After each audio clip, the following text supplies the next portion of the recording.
Hello. Call to order, roll call, we're all here. Stand for the Pledge of Allegiance. I pledge allegiance to the flag of the United States of America and to the republic for which it stands, one nation, under God, indivisible, with liberty and justice for all.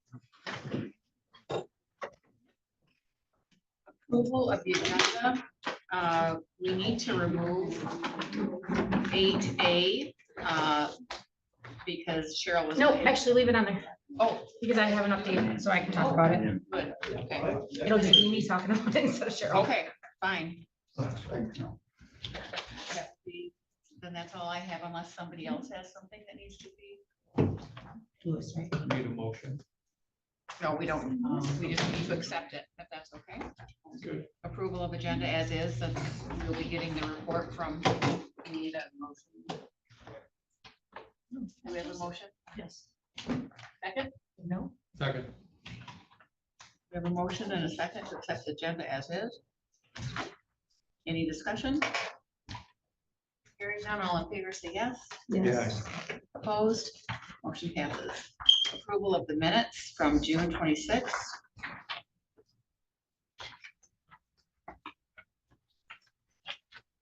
Make a motion to accept the minutes from June 26th. Okay, I have a motion. I'll support. Any discussion? All in favor say yes. Yes. Opposed? Claims and accounts. I'll make a motion to approve the claims and accounts for the period June 27th, 2025 through July 10th, 2025. Claims in the amount of $128,348.70. EFTs in the amount of $104,330.80. Desk checks in the amount of $14,944.20 for a grand total of $247,623.70. I'll second. We have a motion and a second. Any discussion? Roll call, please. Peltier, Yes. Hardee's, Yes. Burrows, Yes. Devon, Yes. Hamlin. Yes. Public comments? Public comment? Hearing none, let's go to Material Management Planning Committee update. And instead of Cheryl. We'll put on the next agenda again for Cheryl to give her update, but I'll just kind of give you an update that I got from Kristen. So they finished the Materials Management Planning Committee's work program that we had to submit to Eagle so that we can get the grant funding so we can start receiving it. So they asked me to, each county had to go in and submit the survey, answer the questions, saying, you know, that we are all part of this group, and submit the work group program that they provided us that the committee came up with. So I did that already. It had to be done by the 15th. So then we'll get response back from Eagle saying that it's been accepted, and then I'll send that into Kristen and Alpina, and we should be good to go and start receiving our money. I will forward you a copy of the work program that I got from Kristen. I was waiting for the certification response from Eagle so that I could send it all together. So I'll send that over to you guys. But that's the update that I have on that. Is there anything specific in here that stood out? It just it lays out like that we're part of an interlocal agreement. It talks about the people who are on the planning committee. It talks about the projected revenues we're gonna get for each county and what the expenses would be for each county. And it just kind of lays out the whole program. So it gives you milestone schedule. So you'll get the whole process that they're gonna be going through and timelines of what they'll be working on. And so we'll see if that gets approved by Eagle.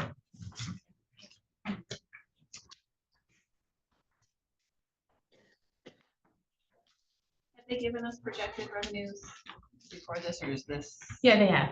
Well, it was supposed to be a per capita amount, 70,000, and then the per capita amount was like 74 cents, I want to say. Yeah. Montmorency says projected revenues.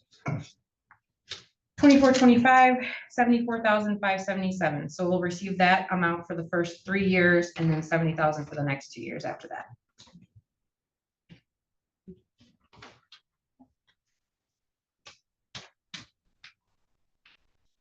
Is it 2 years after that, the 70? Yeah, 5 total. We've already paid some money to Alpena County for the work they've been done, but we haven't received anything from Eagle yet, so that'll get reimbursed to us soon.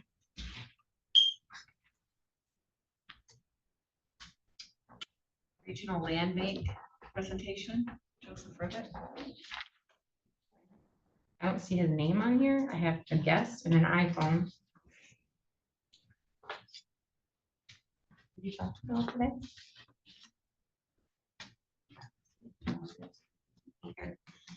If you want, can we go to the next one and then just come back to it? And then if he doesn't pop on, I can do a quick presentation. Or could he be the, I don't know. Do you have his number? Would you recognize him? No, only email contact. I don't have- And he can unmute himself if he was on to present, but I don't have anything.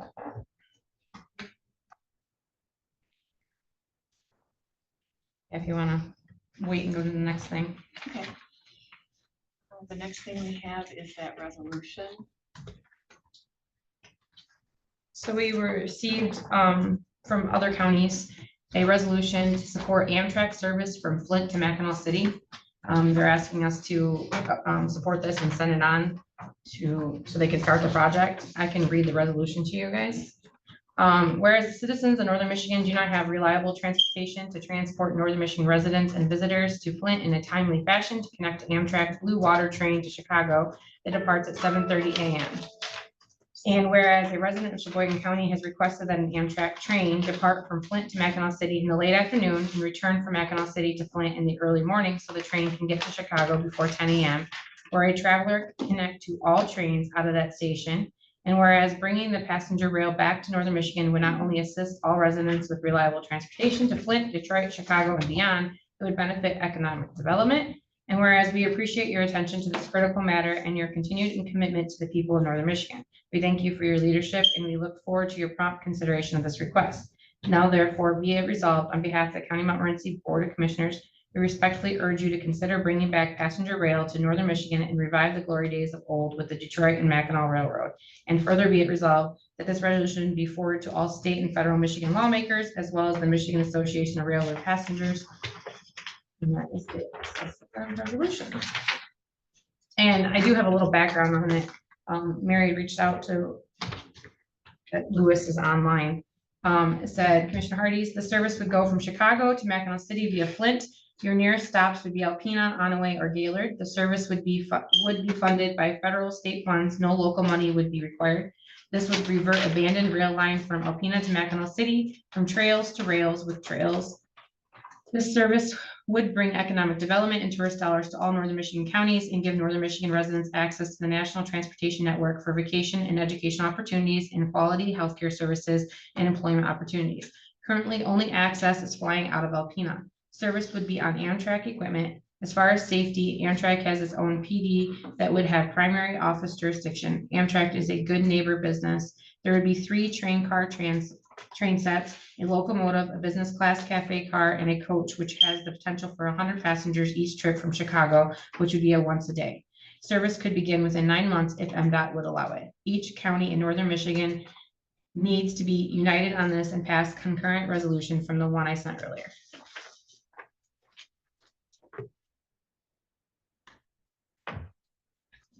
Can I add a little something to that?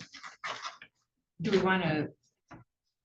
You want to make a motion to accept the resolution and then discuss? I'll make a motion, we accept it. No second. We have a motion to support.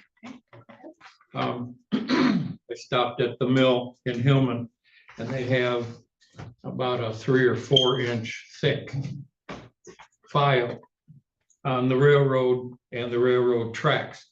Something else I heard, which goes hand in hand with what April reported, was that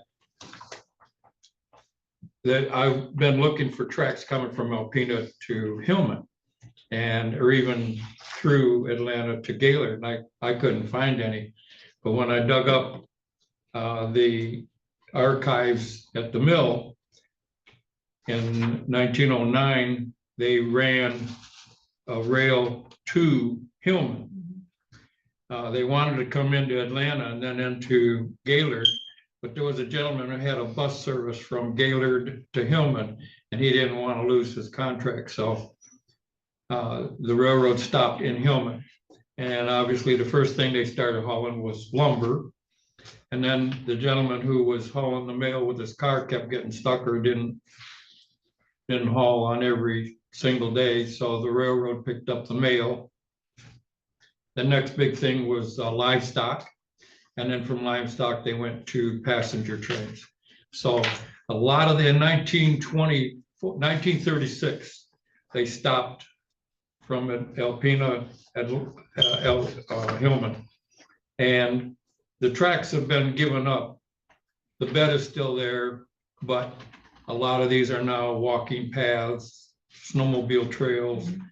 And what the railroad is intending to do is resurrect these and bring the line to Hillman again, which I thought, yay, finally we get something other than our blacktop roads that could bring some revenue in, not just to the city, but also some jobs for, you know, the kids graduating from high school. And I have to wonder at the timing of all of this popping up, because the Princess of the Great Lakes cruise lines is popping back up, and not popping back up. They've started this, and it's quite successful. Even though if you want to hit all 5 Great Lakes, it's $7,000. I think the railroad company says, I think we can start a little passenger train for a lot cheaper than $7,000. So I'm all for it. The beds are there.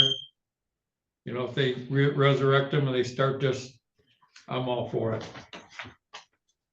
Is there some sort of conceptual plan that shows what the impacts to existing trails are? Is there something available? Like what is being proposed? Because if it's, I think trails also have economic value. So for this rail to take over trails without seeing what that concept looks like and how the trails are being incorporated into that. It does say in here that they would do, instead of trails, it goes to rails with trails.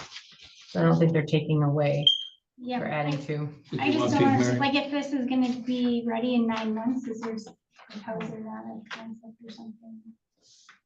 There must be something that we could look at. Yeah, he said it was gonna be resurrected on the old. That's, I believe that They're 19. using all existing right of ways that they already own. That's, I don't know that answer. He is online, so I ask him questions. Sure. He did unmute himself, so Do you want to ask? he can hear you. This is, I'm Louis Balance. I'm here. Go ahead, Michelle. Oh, well, you had the question on the right of ways, go ahead, then. Are you using existing right of ways that you guys already own, or are you gonna have to purchase new right of ways? It would be on the existing abandoned rail lines that are there from Alpena to Mackinac City.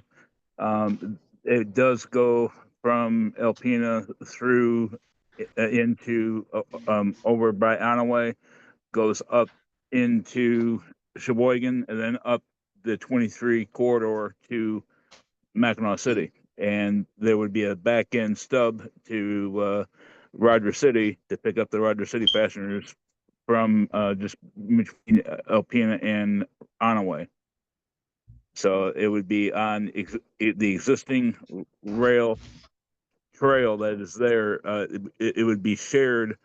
So it'd be the rail would be on the primary, and then the trail would be next to it, you know, with a fenced in area. So it would be an area separation between the rail and the trail. So it would be the best of both worlds, transportation and recreation in one small footprint. So we wouldn't have to disturb our great assets we have up here. No current plan to come to Montmorency County? If they, I mean, if we could, swing it, I mean, it would be great, you know? Nothing on record right now that you're planning to do that. Well, we need to get the service started, and that would be the the original idea that I had is to do the 23 corridor, and then if demand does present itself to Montmorency County and inland counties, they could do like a second stub from there. You have no idea if there's any right of ways that are already owned going to Montmorency County, do you? Well, that I am unaware of. So, all I know is the line that I researched, would be the line that would be used. Could you So it walk- would be, go ahead. Sorry, you can finish your thought. No, go ahead. I was just gonna ask if you could kind of walk through like what phase is this in right now and what the next steps are and timeline? Well, this is the initial support phase, which is basically getting all northern Michigan counties to support it, and then that would be presented to Amtrak, USDOT, MDOT, so they can get the funds from California from that high-speed rail that that they're clawing the money back from, and get Michigan and also the state of Wisconsin to fund the UP portion of it for the cost share. So there's going to be, it runs to the UP as well.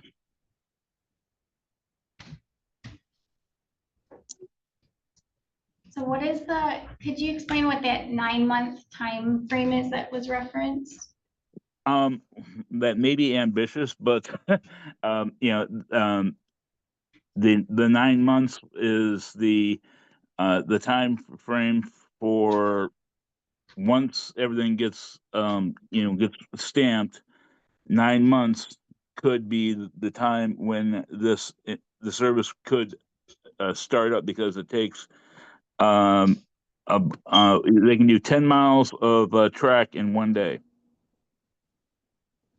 So with advanced track laying equipment, they can do 10 miles of track in one day, and there's this is all pretty much all flat land area that we have here in the northern part of the state. The rolling hills we have, which would present no problem for that advanced track laying.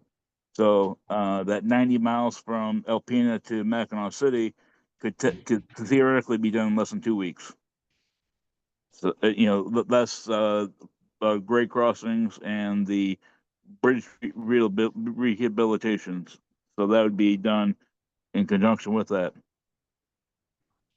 Are there areas where the tracks were that they've redone for trails that are trails right now? And if so, who's Go gonna ahead. pay to get those trails moved? Well, that would be done with the project with USDOT, MDOT, and Amtrak and all that. There's no cost to the counties? As of right now, there would be no cost to the counties at all. Could that As with change? as with the existing services, downstate, counties don't, don't pay a penny to this except for their federal and state tax dollars. Can't guarantee it if you just said as of right now. Does it mean possibly in the future?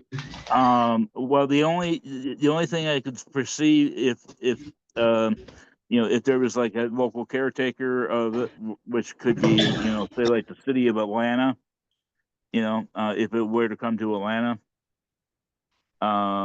the city of Atlanta, if they wanted to contract with Amtrak to maintain that station, if it would be a manned station or not.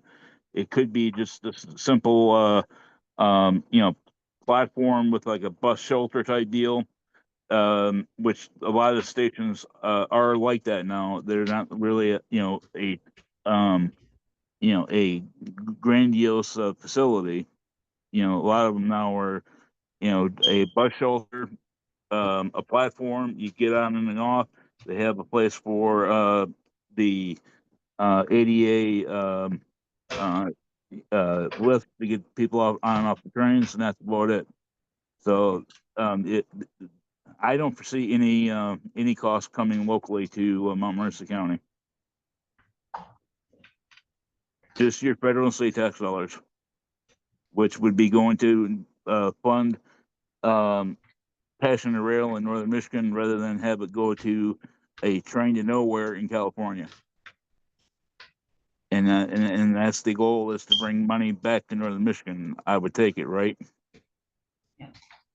How many counties do you still need approval from? Is it just north of 55 or what are you looking at? I still have a holdout in your neighbor to the north there, Presqu'île, but I do have all the northeast counties except for Presqu'île, and of course yourself today. And then I do have Mecosta. I do have Gratiot with Elma, city of Elma College. I also do have Chippewa County, Delta County, Menominee County in the UP. The support is growing day by day. I foresee probably having all the counties, if the West Coast cooperates, probably by I'm hoping by Labor Day, and then I can go ahead. Have to be unanimous among all the counties?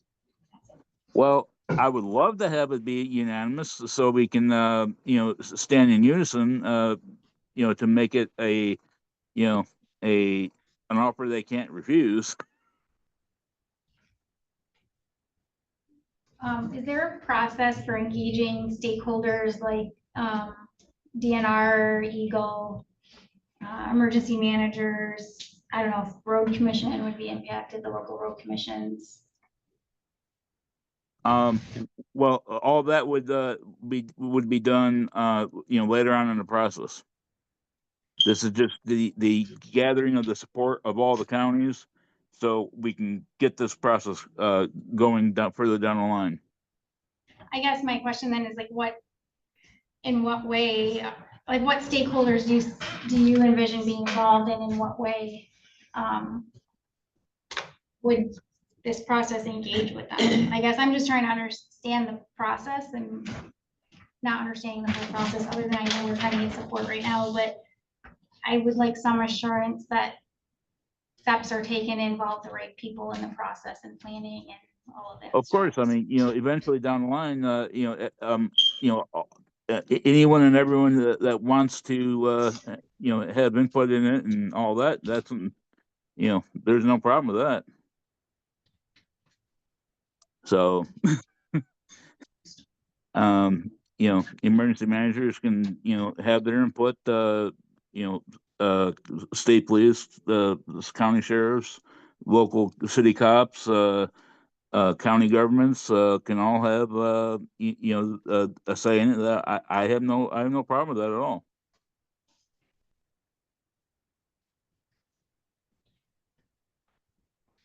So I hope that answered your question. Yeah, I have another question regarding the resolution itself. So I'm not sure where the language was drafted, but the last whereas statement, I feel like that's a little off, and I don't know if that was somehow in like an email communication or something with proposed language and got lumped in as a whereas. But it seems more like I don't know why that statement would be in this resolution, so I'm not. And that is in regards to what? The last whereas statement, it says, whereas we appreciate your attention to this critical matter and your continued commitment to the people of Northern Michigan. We thank you for your leadership and we look forward to your prompt consideration of this request.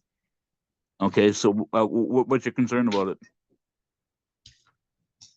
Well, if I'm a county board member, like who am I thanking for their leadership? It seems like an out of place statement, like maybe it wasn't intended, I don't know. Sounds a little bit like a hard sell to me. We Well, it's not- appreciate the commitment of the people of Northern Michigan, to your commitment to the people of Northern Michigan. But My point is, it sounds as though like maybe there was an email at some point that said, here's the language to put in there, and that statement was at the end and then was accidentally thrown in there. So whereas in resolutions, I've seen it just, I don't understand who it's directed towards or what the intent is of that last statement. I'm not trying to be mean about it, I just don't understand it. And I've seen a lot of resolutions and it just feels out of place for me. If you want to redact that statement, it's up to you. If you don't feel comfortable with it, you can redact that. That's fine. I just don't understand who it's directed towards, I guess. Well, Well, the last statement says that you're asking them to forward to all state and federal Michigan lawmakers as well as Michigan Association of Railroad Passengers. So maybe that was their intention, is thanking them for their request being supported. I mean, I read it a couple times thinking that too, because it is an odd statement It's for a odd, but whereas. you're right, maybe. But it's does- going to the lawmakers, so I think that's the point of it. Yeah, I think you're probably right. If board is so inclined, I would like to add another whereas I don't know exactly how to order, but something on the lines of interested stakeholders will have an opportunity to be involved in the process, just to make it clear so that other parties can engage as needed. that's fine with me. That's fine with me. Go ahead and put it in there if you want.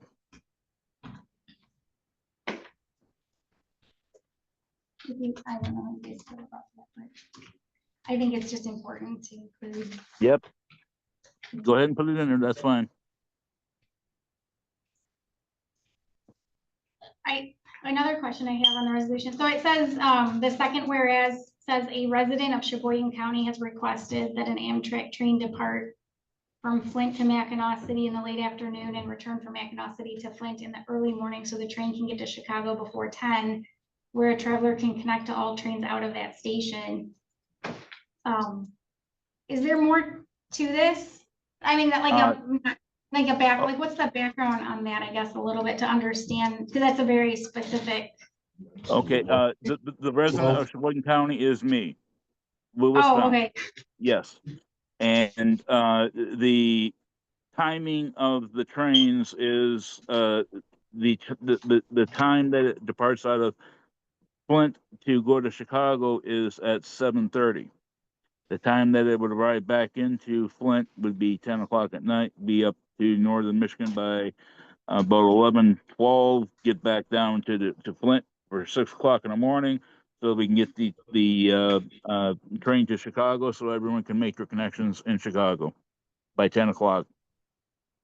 Got it. Okay, so that is just something after the support phase, that would just be the type of details that are worked out with Amtrak. Is that the intent or how that process works? Well, yeah, I mean, it's the extension of the Blue Water train out of Flint. Blue Water train goes to Port Huron, the original section. So I would be adding 2 sections to it. One going from Flint north to Mackinac City via the 23 corridor, and the other one is out of East Lansing, going up through Mount Pleasant, Houghton Lake, Grayling, Gaylord, Indian River, up to Mackinac City. Okay, so you're building off of existing schedules, basically. Exactly, yes. Okay, I wasn't sure if it's trying to propose a new type of schedule or something, but you're just saying this would kind of piggyback and build off of schedules to accommodate. If you ever take the Amtrak train, the Empire Builder, which is train 727, they split in Spokane, Washington. One goes to Seattle, one goes to Portland, Oregon. The other one is the Lakeshore Limited, which goes out of Chicago to New York and Boston. They split in Albany. So they connect, they depart out of Albany, I mean, out of Boston and out of New York to connect in Albany. And the Empire Builder leaves out of Seattle and Portland to connect in Spokane to go to Chicago. So that's the premise that I would be using for this. And then I think this is my last question, but are there any areas where you anticipate that trails would not be able to be kept? Like, I don't, if there's not, I guess I'm not familiar with the rail system, if there's enough area to maintain trails in all of the spots where we would be adding the rail. Well, I don't foresee any area that would lose trail because it would be, it would be in the same footprint, but the trails would be off to the side into some of the easements. So that would be, that would be, within their, within that rail trail there. So, and they do have the room for it. Okay, So it's best of both worlds. Going north. Go ahead. Basically, it's two lines going north. I'm just kind of curious about how many new railroad crossings there'll be that people won't be happy about because they gotta sit and wait for the train to go by. I'm sure it can impact quite a few people in their daily commute and whatever. It would only take about at most 30 seconds for the train to cross roughly, because it's going about 60, 70 miles an hour. So it would go right through, the gates would open right up and you're on your way. It's not going to be a mile-long train like the freight trains are.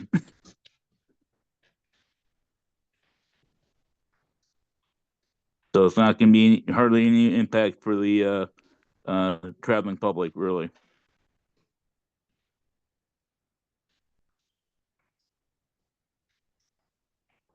There's a few people that won't appreciate the train going through their backyard now either.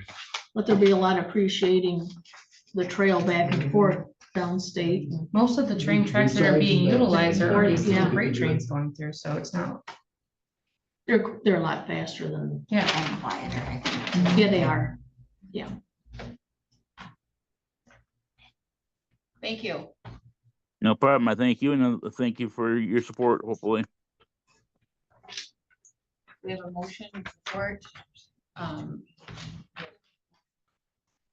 like Feltier did and okay. Hamlin supported. Are you interested in adding the resolution? No, that I like it Michelle- just the way it is. is there a reason why we would be opposed to adding a comment of, whereas for interested stakeholders, they have an opportunity to be involved? I'm just trying to understand the opposition to adding that in.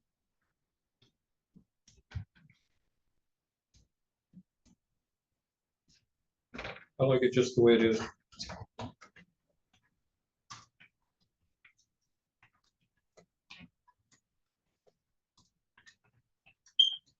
I really would like to understand though, if that, does this have a negative connotation or do you have a concern?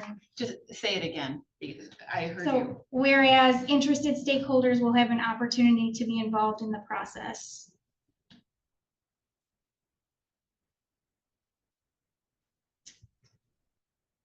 I don't see how it hurts something to add in.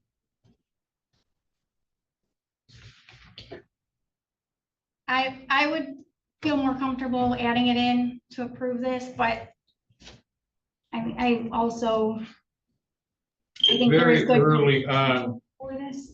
and I think that a lot of the speculation that's been going around is way too early in the thought process. We're asked if we would support it, period. Rails north. That's what you're saying. Yeah, Yeah, unfortunately, my support is contingent on making sure the. I think all of that will come later on.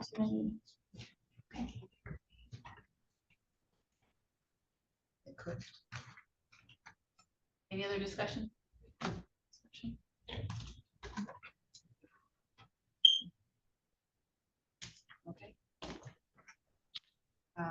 All those in favor, say ready. Roll. The roll call. vote. Okay. Roll call, please. Burgess, Yes. LaRose, No,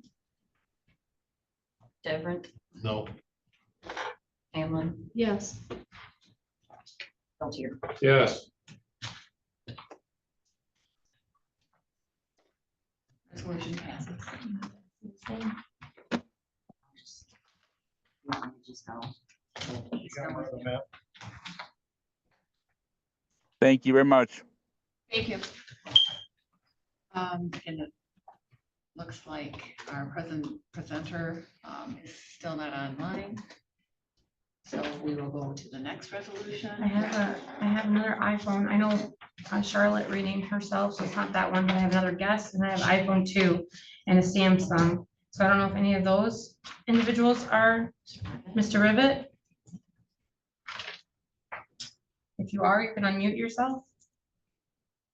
If not, then it's you.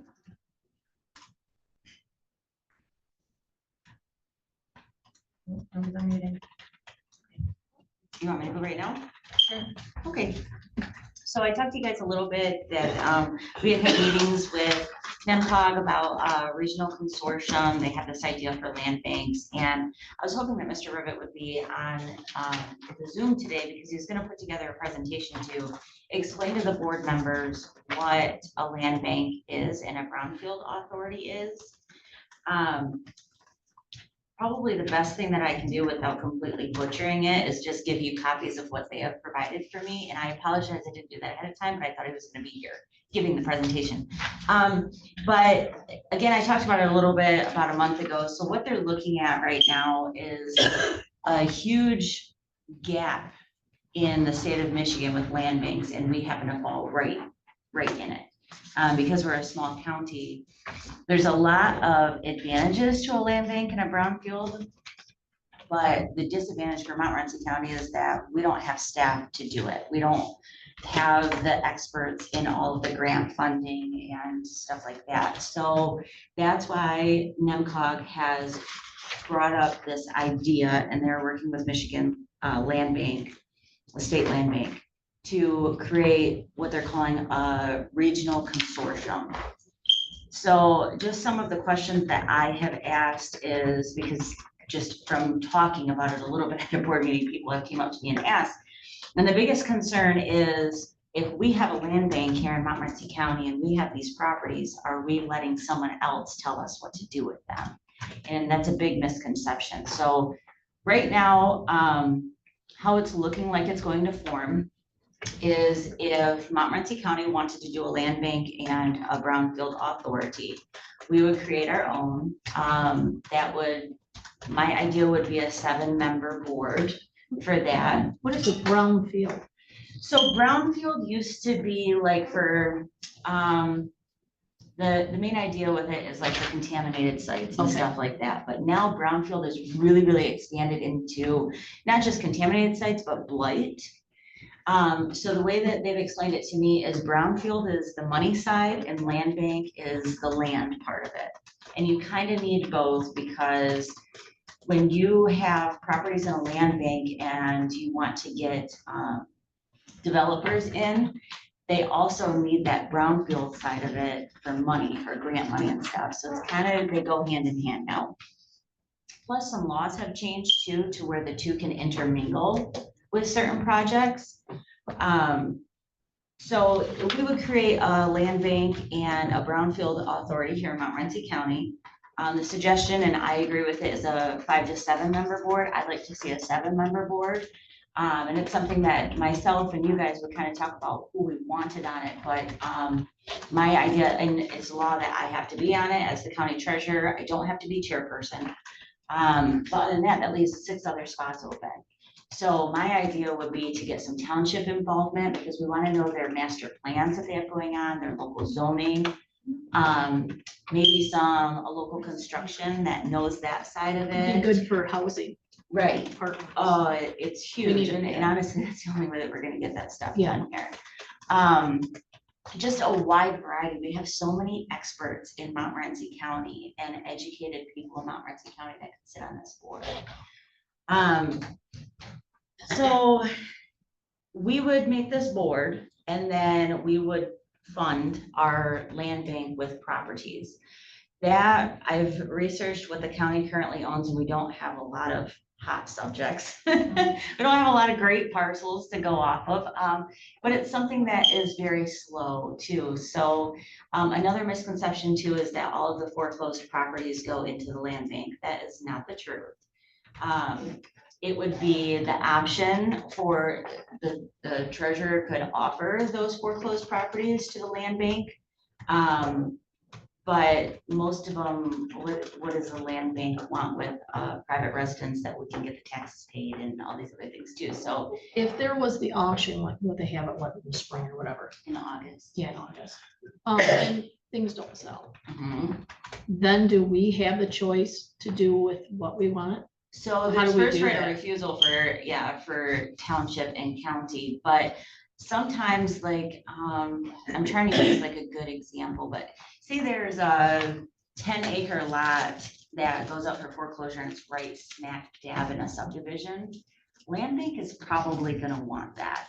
That would be a huge asset to the land bank too, because now if we get that in the land bank and we start working with our brownfield and developers, that 10 acres of what could possibly, be sold on the sale and someone put one home, maybe that subdivision could hold 3 homes because we could split it up. So there's certain properties that would be attractive to the land bank and not attractive to the land bank.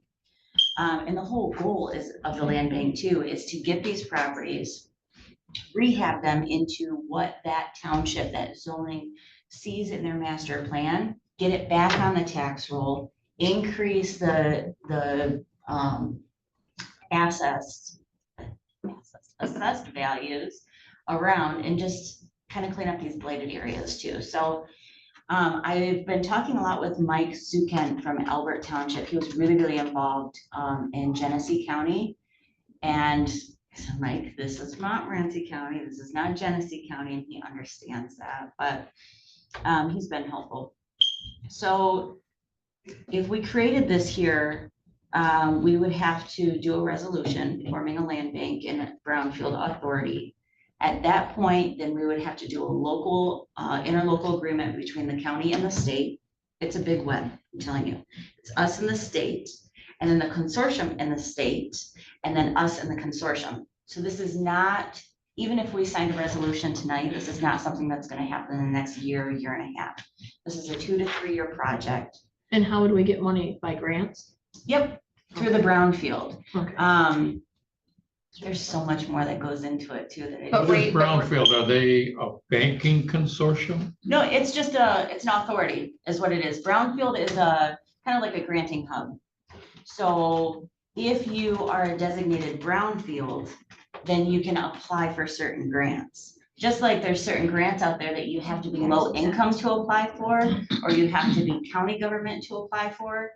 There's certain grants that you have to be brownfield to apply for. So that's what it is. But How much property as a county do we have right now? I actually have them all printed off and there's not much. Not much at all. Really, the biggest chunk of property that we own is the fairgrounds, but we have a 90-year lease with them.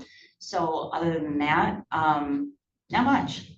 I have them printed here though, if you guys want to look at them after the meeting. So I'm not looking at anything right now. However, I do see how it could be a huge advantage to some properties in this county. The blight is such an issue here right now in Montmorency County, and coming from the township's hands are really tied when it comes to blight. So hopefully this, it could help everybody. As far as what it would tie into with the consortium is what we're lacking is funding, right? We can't fund another person in my office to just do land bank and brownfield. So they would be the administrative side of it as far as researching for grants, finding the contractors, finding the developers, because that's their gig. That's what they do all the time. So it kind of looked like our land bank says, hey, we got a really hot property. We've already talked to, the township. They really want to see housing go in this spot. NEMCOG, what can you do for us? they would go reach out, get their feelers out, send our land bank authority back an idea or someone that they found, and the power is still in Montmorency County. I keep stressing that at every land bank meeting, like, we're not gonna get the power taken away from us, right? Because to me, this is Montmorency County's property. It's not a regional property. So I've made that very clear. They've been saying that since day one. What's that? They're not gonna to Correct. take it Yeah, away. at that very first meeting, Mm. they just have, they work in the grant system all day long. They have the experts in that and they want to share that. Now, sharing doesn't come free.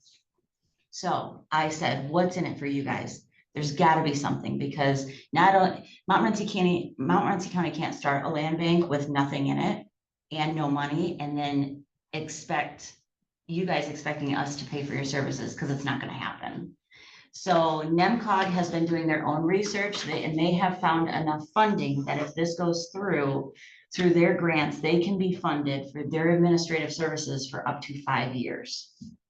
After 5 years, a dime wouldn't come out of us. After 5 years, I don't know if it would be a percentage off of each project. I don't know what that looks like. But after 5 years, if our program is not up and running and we can't afford it, I would cut the ties. You know what I mean? If we can't pay for someone in-house to do it, why would we pay someone else to do it? So that's kind of where we're at right now. I guess I'm kind of looking, I think it could be a really big advantage to our county with some of these properties. I'd like to move forward with it. Land banks are also a thing to where if I'm not on board and you guys are, it doesn't go through. If you guys aren't on board. It doesn't go through. No. I have to be on board and you guys have to be on board for it to go through. So I'm gonna give you guys some more supporting documentation. I'll give you this packet that I had. I really wish that he could explain it better to you guys, because I know I'm missing really good points, but anyways, bottom line, I think it could be a good idea for us and the township governments. It's a pot of money that's sitting out there saying, take me, and we can't right now because we don't have the authority for it. But if we don't have the land. We don't right now. So I was talking to a gal, her name is Michelle. What is the name of that land? It's not the state land bank. It's like the organization. Mhm. I forgot the name of it. Me too. Anyways, it's a local one over there, but she was the Benzie County treasurer, but now she is just on the land bank. And I said, Michelle, because Benzie County is very small like us, I said, what does this look like? What does your year look like? Is this something that I'm gonna ask board members to come to a meeting every month? And she says, oh no, we schedule one meeting every quarter. Sometimes we only meet twice a year because there's some years we have 2 properties in our land bank. The next year, after foreclosure, we might have 4. The following year, because as projects go, get done, they go away. These parcels do. She said, we've never had over 5 parcels in our land bank, and they've been doing it a long time. So I'm not concerned that we don't have any parcels in there. The only one that I know for sure we could put in there is the Weissens General Store up here. I just talked to Eagle a couple days ago, Jason, and he said, absolutely, you could put that into a land bank and it would be a great opportunity. Which one? Weissens. No, the One Western in the corner corner of the there. road. Yeah, it used to be there. It's a contaminated site right now. So, I mean, there's a couple that we could get them out of the county name and put them in the land bank. I don't really see any that are great opportunities right now, but we're never gonna know unless we get it started. Lindsay, would it be possible for you to send the information you're giving to them to the equalization department so we can go over that? Oh, for And see sure. what assessed values are and all these pieces of property, kind of values that you're gonna end up with or not have and that type of thing? For Well, whatever you're gonna send them for those, because I'm concerned about the revenue income on it or what you're gonna bring, what you're gonna give them so we can look at it. I just have this presentation. Is that what you're gonna give them? Could you Yeah, send it to the? for sure. equalization Yeah, department? Okay. yeah, absolutely. All right, thank you. Sorry, I kind of marked all over it. I wasn't planning on giving it. But just some information so you guys kind of have some history behind it too. I wish I could just take you all to these meetings because they're really, really informational, but Bottom Now, line, if we, I feel like we're missing out. if we had a grant that was roll, and how long are the grants usually good for?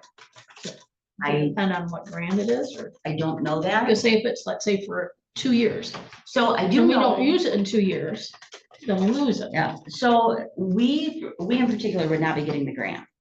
The developer would be. Okay, because The my thing is, developer is, so they would apply for it and say, hey, we're doing a project for this land bank brownfield authority. Mhm. And also, so not only does the land bank brownfield authority within the county choose that contractor and that developer, they also say, here's your timeline. We want it done in 1 year, not a day later. These are the specs that have to be done. You know what I mean? Mhm. It's completely in our control. A lot of them, if they go over that contracted time, they pay us $500 a day or whatever. It's just kind of how grants go. A huge example is the new Black Squirrel in Hillman. That was entirely funded by brownfield money. Hmm. The entire thing. Eagle, because it was deemed a blighted property, it fell under brownfield. Eagle went in because it was a contaminated site. Eagle went in, took out all the old tanks, didn't take long either. put the ground back in, flattened it, and then the developers came in and built that beautiful building, all brownfield. Would that project have happened without this opportunity? And my thing was just, okay, if there's a grant and it's for 2 years, we don't use it, how are we gonna get a grant again if? we Yeah, we're didn't not in the use it? grant. That's the thing. No, That's pretty what I much don't we know say, about. hey, we got this nice piece of property. What do you want to do with it? Let's talk about it. Yep, it meets our plans or the township's plans. Okay, you have a year to do it. We don't do any money exchange. Where the money exchange, where we get out of it, it's gonna take time. But when that parcel gets back on the tax roll and now you have a black squirrel rather than a dilapidated building, of course, it's gonna be a higher tax base and it starts coming in. So I guess what we would have is, if we're sitting on the property, we're paying taxes for it. No, county-owned property does not pay taxes. It's not We're not making making taxes any either. revenue. Yeah. It's just sitting low.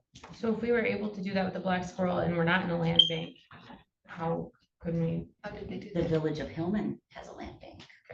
They usually are brownstones tax exempt for a while, They are, yep. so you're not gonna collect on it either. You aren't, right. So if we had a property right now, and we entered into a contract, they get this tax exemption for 2 or 3 years during the project. Once that project ends, the exemption comes off and that property owner starts getting taxed. Generally through the Funded for years. the board and, he says you need a dedicated employee to, seek grants. So how is that, how are they funded? Start over, Bob. I didn't hear him. How is the thing, operation funded if you have the commissioners or board, I guess, not the commissioners, the board, how is that funded? Is it done pro bono, or you said you need a dedicated employee that would dedicate their time to seeking grants? No, so that's where the consortium comes in. We would get a hold of NEMCOG and say, hey, we have this really great piece of property, put it out to your developers and see who wants to take a grab at it. Because this is our idea that we have for it. Like, we have this 10 acres and we want housing on it. Send our proposal over to NEMCOG. They run it through their list of developers. See if one of them wants to take on the project. That developer goes to the brownfield grants. They do all of the funding. And they get the project done.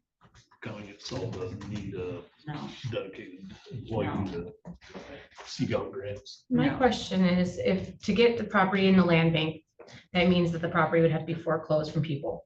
So you would be, to get property in there, you're gonna be foreclosing on more residents in the community to get properties into the land bank, because that's how it would end up in the land bank. It comes back when people aren't paying, so you're not forgiving or helping them do hardship payments and things like Oh, that. no, I'd never stop that. I don't ever want to foreclose on people. No, I know, but in order for a property to come to the point where it'd be put into a land bank, they'd have to be foreclosed on, Oh, correct? yeah. So that means more people's houses would be foreclosed on for them to go into the land bank, which means you lose that revenue for the tax base and our, taxable value for the county.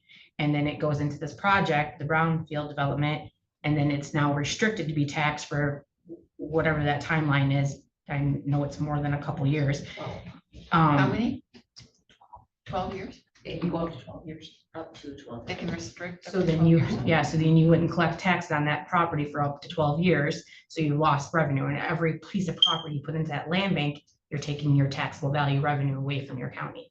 That's my only concern. Yeah, What no, determines that? absolutely. Do you know what determines that 12, like up to 12 years? Do you know State what does. the state determines? I it? don't know. Do you know that what answer. factors go in? Does it?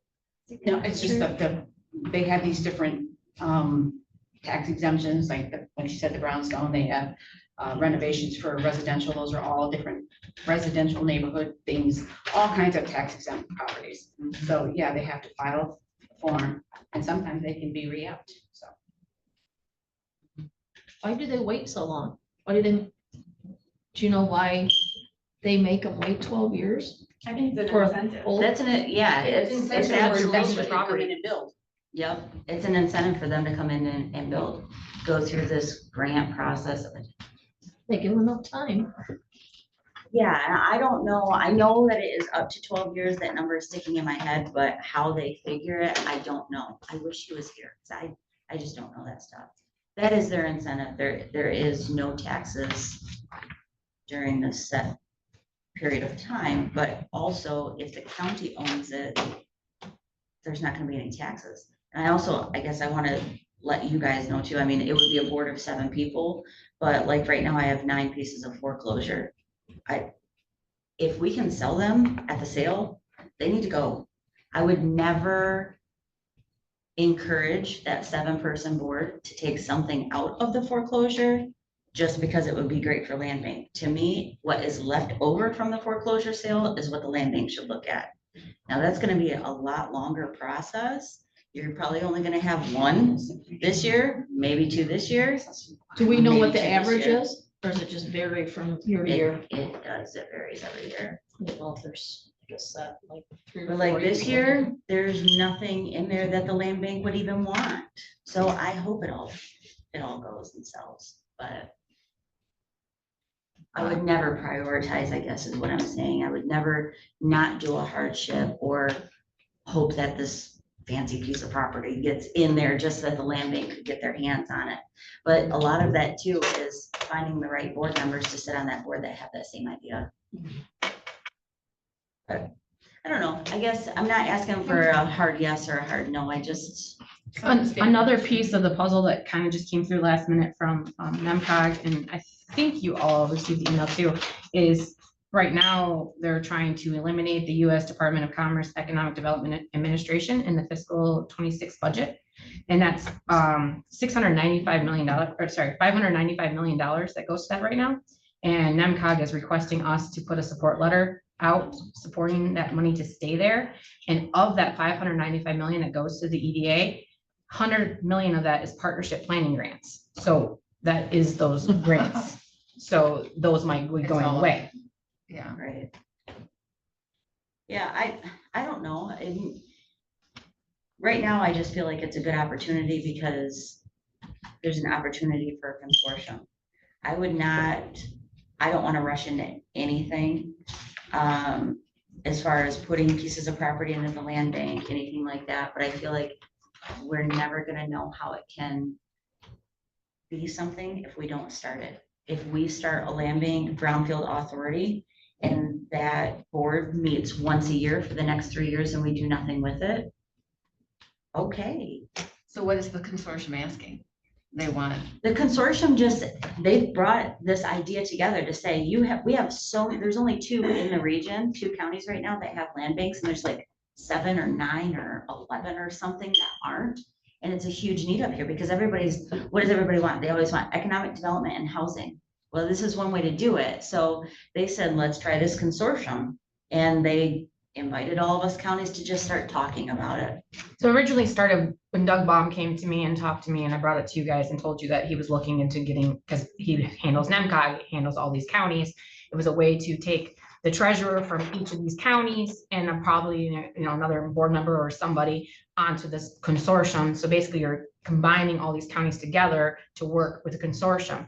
The caveat is that they're gonna get money in MCOG to pay for a person basically to run right. the administrative section of it. You're paying But it's management. for them to do the So we're work not of the paying. counties. No, I mean, they are.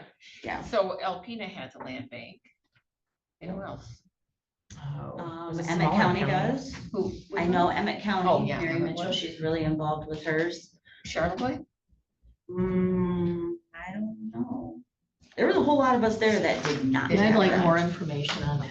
For sure, yeah. And I mean, we can still be talking about this in 6 months. I'm not in a rush for anything. I want to do the right thing. I was just wondering if they had a timeline that they wanted to. No, Because No, he started this I- conversation months ago. yeah, I mean, Michigan Land Bank is chomping at the bit more than NEMCOG is, because this would be a first in the state of Michigan. I think they kind of want to put their stamp of, we did it type thing on it. I'm not in a rush. But I also think it's gonna depend on if this funding gets cut. Yeah. Because if this funding gets cut, that whole consortium they idea might say be out that- the window. Well, Doug his, Bob sent that to us. When did they say that may get cut?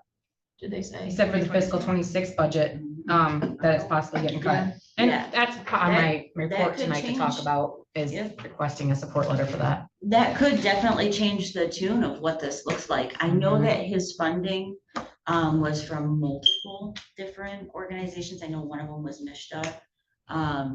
Because he wants to make it to where the county isn't paying anything for this consortium. And I told him, I said, Doug, bottom line, we can't. That's why we all don't have land banks right now. Well, and I'm just going to say, because what is the one from Alpena called? The developers. Alpena, it's from, because they're in different counties. I just saw where one of our local counties, they paid them 17,000 to do this, and it's for housing and economic development. Remember, they sent us a letter a long time ago. Yeah. Yeah. Yeah, which letter was that? So I don't know. I wish that he was here tonight just to kind of go through it a little bit Maybe- more, kind of talk maybe- about the basics and stuff. And I will reach out to him. Yeah. Say, hey, what happened? I never got an email that said I can't be here, so I Can you apologize. ask him to forward his presentation to me so I can give it to Yeah, everybody? yeah, too? or yeah, maybe just his PowerPoint. Yeah. I don't know if it's the same one that I have printed off, but I'll scan this and over to you guys too. Thank you. He might be able to do it again. That'd be good. Yeah, or maybe he can show up again too. Yep. Okay, Or thank show you. up. Thank you. That's a lot of information. It is. Okay.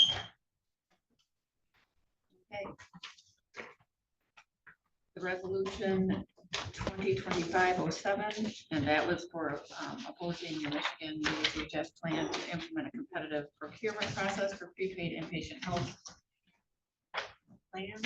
I'm thinking we should have had your friend here, Lindsay. We should have had your friend here to explain this. Oh, I don't know, So- she's a little feisty. I forwarded you guys the letter from Nina Sork from Community Mental Health, asking us to support this resolution. Do you want me to read her Yes. letter? The letter Yeah. and resolution. Yep. Dear Montmorency County Commissioners, on May 23rd, the Michigan Department of Health and Human Services announced that they do in fact plan to move forward with a competitive procurement process for the state's prepaid inpatient health plan contracts. MDHHS plans to issue a request for proposals for PIHPs in the summer of 2025 with the goal of a service start date of October 1, 2026. Northeast Michigan Community Mental Health Authority and the Northern Michigan Regional Entity remain deeply committed to improving Michigan's public behavioral health system. While we support meaningful reforms that enhance access and quality of care, we have serious concerns about MDHHS's recent announcement regarding a new procurement process for PIHPs. Although MDHHS states this initiative will increase access, choice, and preserve current community mental health providers, the reality of the proposed plan tells a different story. This is another attempt to privatize our public behavioral health system. Two previous attempts to privatize the system were soundly defeated in the legislature, and now this is an effort to accomplish the same goal outside of the legislative process. Privatization threatens local control and accountability. The proposed competitive procurement process appears structured to favor large private nonprofit health plans while excluding the very public PIHPs that have successfully managed Michigan's specialty behavioral health services for decades. These PIHPs, governed locally and accountable to county elected officials, will be barred from applying in their current form. This marks a major shift away from local governance, transparency, and public accountability. a misguided approach to system challenges. This proposal does not address the root causes of access and timeliness challenges in the system, namely workforce shortages and chronic underfunding. Instead, it risks diverting hundreds of millions of dollars away from direct care and into administrative overhead. Private plans often operate with 15% overhead costs compared to the 2% of the current PIHPs. This could result in 300 to 500 million in funds no longer reaching those who need services most. Competitive procurement causes system chaos at a time when there is so much uncertainty at the federal level and does not address any of the core issues facing the system. We believe the state needs to take meaningful action, such as ensuring sufficient funding, protecting local voice, reducing administrative overhead, and increasing workforce and network capacity. All items that lead to improved access to care and services, and none of which require a procurement process. Request for action. We are asking that the Montmorency County Commissioners pass this resolution opposing the PHIP bid out. This proposal appears to be an attempt to privatize the public mental health system at a time of already great uncertainty. Attached with this email, you will find the resolution we are asking you to pass and additional information regarding the efforts to break apart the public behavioral health system.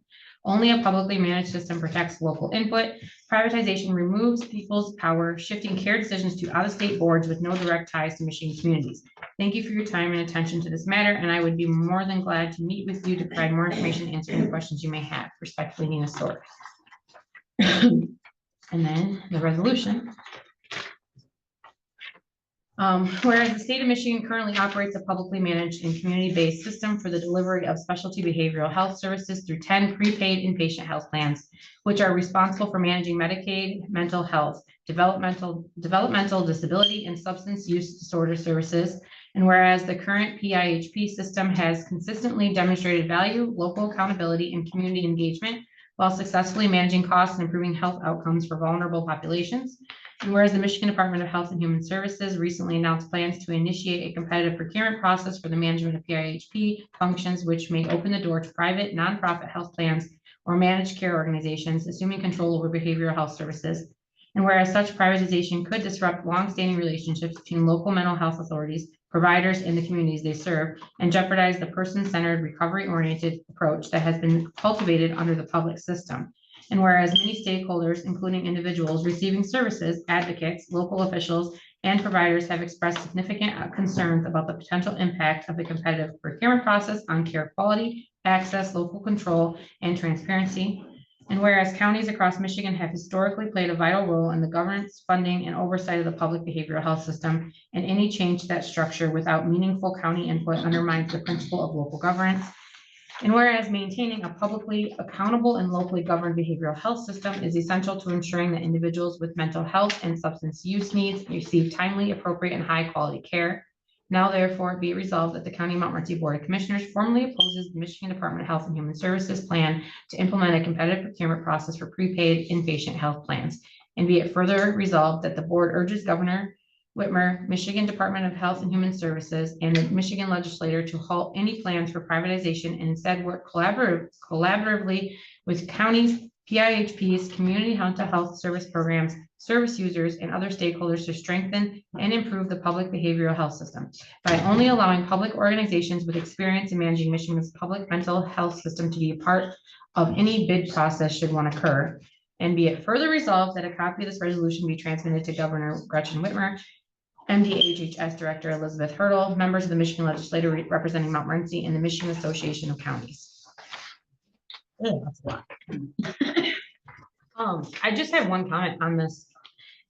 I know you guys have noticed in finance that one of the things we see with juvenile is that when they change the structure of like housing and care for juveniles, that the cost per day is like ridiculous. When you ask that bill, how much, why it was so much, that is like one of the big things here. When you do that, go to the privatization of that becomes the big issue is you lose options for beds and care, and then the cost just skyrockets. And that's what we're seeing in the juvenile side of it right now. Yeah, we talked about this at the mental health board meeting just 3 hours ago. Do we want to make a motion? I'll make the motion. We accept resolution 2025-07. Do we have support? I'll second. Yeah. Go ahead. Supported it, right? Yes. I can see the same problems that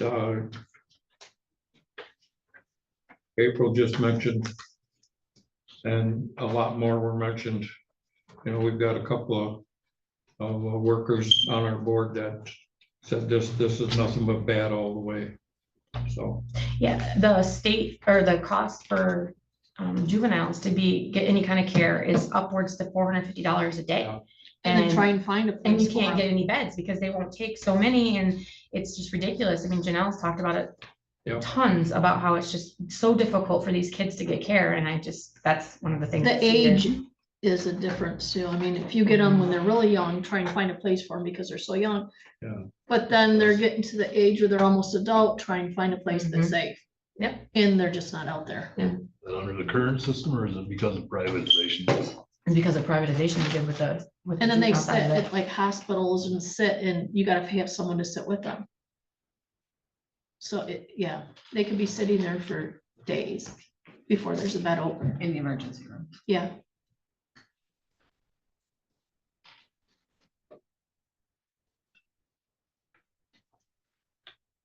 The biggest struggle with the juvenile side of it is the lack of resources and places for these kids to go.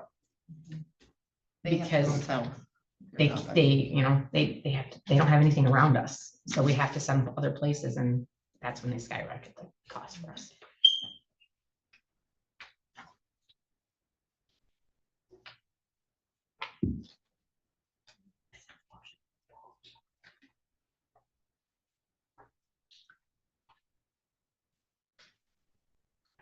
In the fact, just talking with Nina, that the way the system has, you know, the way they've developed who can actually even bid on these process cuts out your people that are getting care now. They won't be given a right to bid.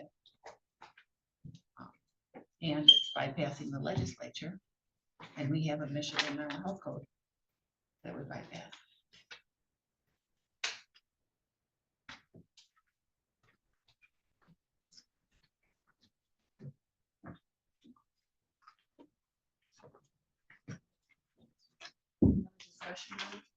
Personally, I feel that I shouldn't vote just because I am employed by. Also. you also? Mhm. I'm also employed. It would, yeah, it would have to be the three of you. I sit on the board. Where does that leave me? You're fine because you're on the board and you're not have a personal. You don't have a personal interest in it. So do you want to take a roll call? Or do you want to talk? You want to vote? I wanna understand this a little bit better. Okay, go ahead. Okay, because, the way this is written, if we vote yes on this, it means that we accept the privatization. We're opposed. No, we're No, opposing it. it's just a resolution saying, sending to the state that we oppose that. We oppose it. Because we would lose, you would not be sitting on the board anymore. If they privatize, there's no. Exactly. There's no. That'd be county. all gone. Right. that would be Yeah. gone. Okay, Correct. Ready for the roll call vote? Yes. yeah, roll call, please. LaRose. Yes. Is it different? Try to say that wrong every time I say it, but The rent, but yes. Hamlin, Just say abstain. Peltier, Yes, Hardee's, Abstain. A resolution. Old business. We did break.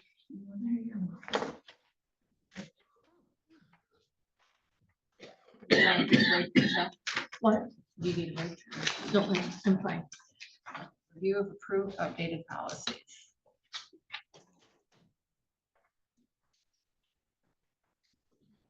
We had some updates that were emailed to us on the code of ethics, adding that was in regards to the lawyers. Go ahead, April, I'll let you. Yeah, just make it clear.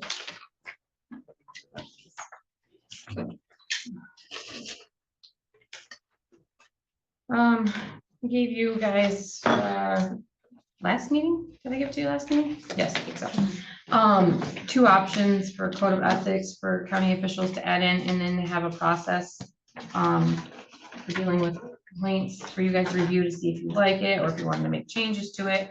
I gave you an example, from Grand Traverse County that they use, and I also gave you the NACO code of ethics that they published a long time ago. So I guess need to decide if you want to implement either of those or alter one to fit better, or how you'd like it to do. Obviously, it's still got to be reviewed by the attorney when we send everything out, but just to have a draft one to go. I just want to clarify because it was just stated that the ethics policy would be a remedy that the attorney Well, not technically recommended, but for us, for the Well, board. while the attorney didn't recommend an ethics policy, so I think it's important to be clear about that. They stated that we don't have one in place. And we Um, could consider it. But specifically, I just want to be clear regarding the complaint issue because that's what prompted the ethics policy. The attorney specifically said, quote, even if there was such a policy, the statements made by Commissioner LaRose cannot be characterized as unethical. So I think it's fair to make that clear. I do think having an ethics policy is important. But enacting a policy, I don't want to give the impression this will prevent future incidents of this nature because it was deemed that there was no violation of ethics. Correct. So I just think it's fair to make that clarification. So. Correct. And there was, what else did they, well, and part of that is in the back, was they asked us to have a defined system, how to manage a reporting process. And that's what's in the back of that. There was two different ones that April gave us. The one shorter version probably is the easiest one, other than, I'm sorry. This is the NICO one, right? Yes. Where it talks about addressing it.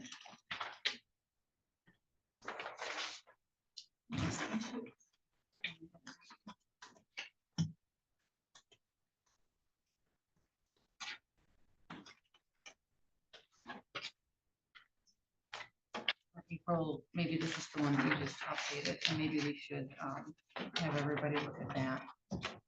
Because it says reporting process. What number? No, I just had her update one because of the reporting process in the second one was pretty convoluted. Did you notice that? Yeah. It was long.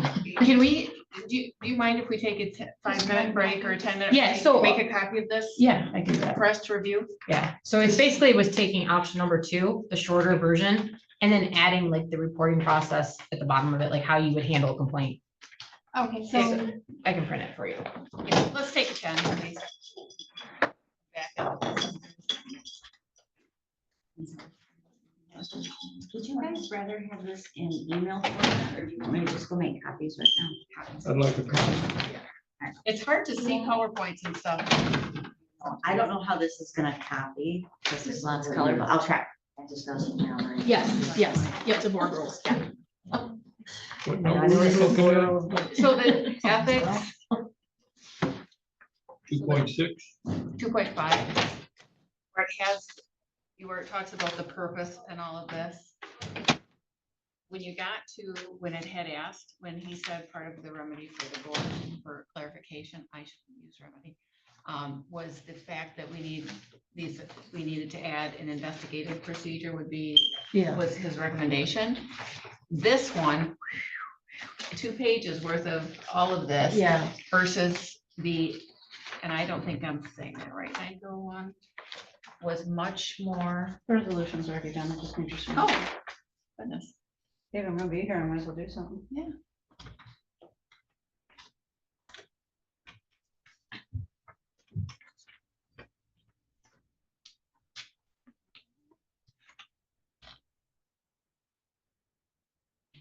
Lori, I'll go make the copies of this, and that's the same. Okay, I'll go make copies and give you them. okay. So April's just gonna make a copy if you guys could read through it. It's part 2. It's the same as the first, but she just clarified that reporting process. It was a little less convoluted. You have another thing that she's making a copy of. Do I So nice. Something else to throw in with your stuff. Because I don't really know. Here, when It they was talk about it. mainly because I asked for it late in the game. I will take, Hopefully she that was likes my it. fault.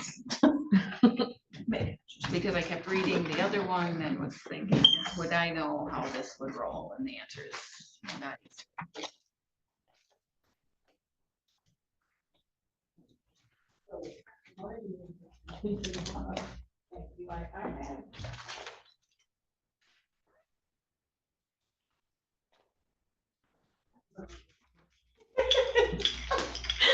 Well, she gave me a bunch of stuff and I don't know what they talked about before, but they haven't, so. Thank you. You're welcome. Thank you.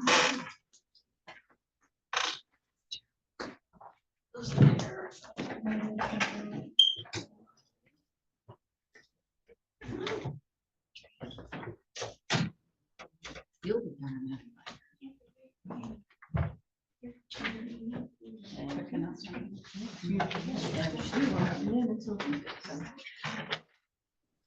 You were right on top of it. Figured I'd just get her done. Just what's happening over there? Just gonna try redoing this one is losing care.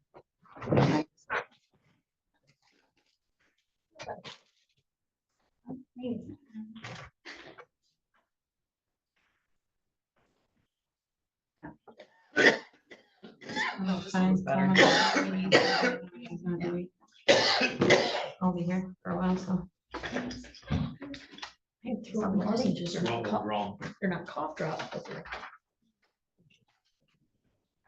I just swallowed wrong Yeah, I mean, that time, Oh, but I will try one of these. Yeah, they're like a, Oh, yeah. these are just like, they say throat lozenges, they're just more or less candies. You know, Here's a paper clip. more or less like this little cherry candy. That's, those are watermelon. No, I mean I don't know that what's, one. it only doesn't really have Oh, meetings. it's the same. It only does this weird meeting. It has some, it's gotta have something to do with that here. Thank you. I don't know. Because it was off until Dawn opened it when I first came in and I was in here about maybe, 10 minutes. Yeah. So whether. I know it's not that one, so it's gotta be coming from the fire one. Yeah, so if Cause it's I've been something, watching that one. okay, because I'm wondering if it's something from the air. Oh, I have no idea. I said right there. If not, I'll take it one.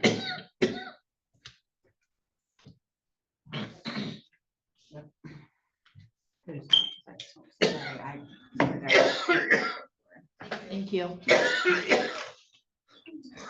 Wow. You need a water? That's what we just got. He did not hear you. Yeah, Okay. I'm gonna get you a water. Dryer sheet? I looked down and like. You walking around the dryer sheet? It could be worse, Lindsay. Yeah. Well, no, I'm trying to use it for a coaster, but. It could be worse. It could be worse. I'm wearing clean clothes.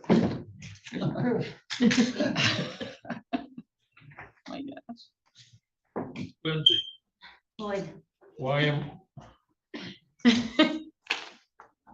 I not going to these meetings with you anymore? we haven't had another one. Well, we had one. When was that? It's been a month and a half at least since the last one. I don't send out the invitations. I just assume that you were on that huge, long list. The last one, Lindsay, remember there was a conflict. It was the same time as the board meeting. No. Yeah. there No, that was I the one that was put on by that Michelle from Benzie County. That was a separate one, because I said I'd love to come back and, no, the last one was by NEMCOG. I assumed you were getting them. So, Call them, cog and get back on the. Yeah, or next time I get one, I'll just make sure I email it to you, the All right. invite, but we met once, and honestly, it was non-productive.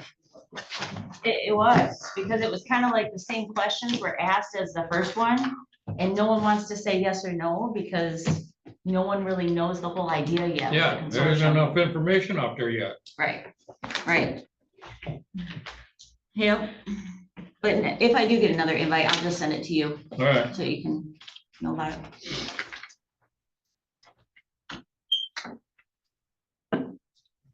yeah, these are the questions that were brought up at the first meeting.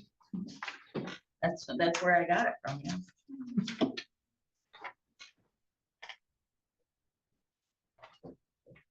You lost Bob.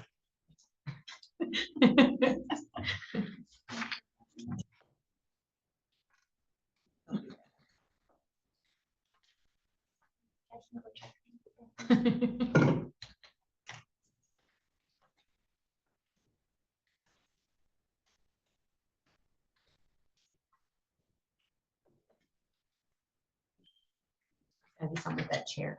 He's late.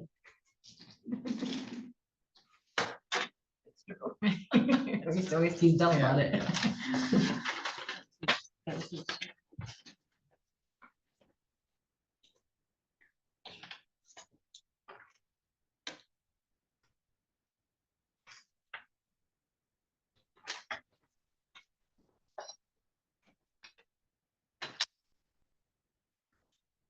This is everything that we already covered. Yeah, well, you were there, but everybody else wasn't, so I'm assuming that PowerPoint presentation is probably what he was going to do for you guys, but at least when you have questions, he has better answers. So I will try and get him here at the next one. I don't know why I wasn't here. Was it Mike that came and gave a presentation to this board? No, Mike was at the NEMCOG one that you were at. Mhm.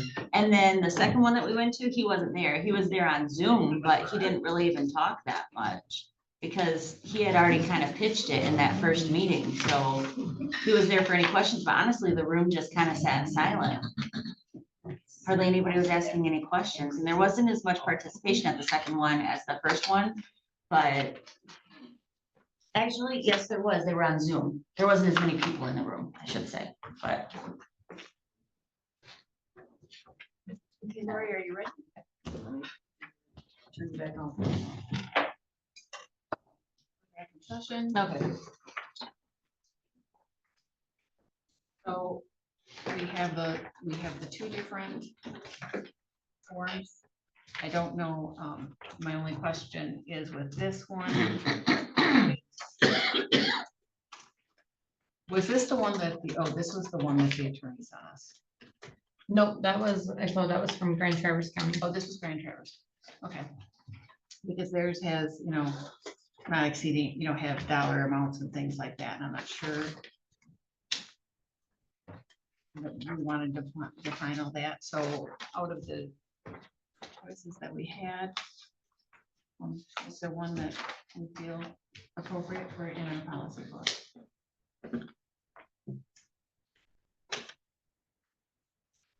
The one you just gave us was the Grand Traverse.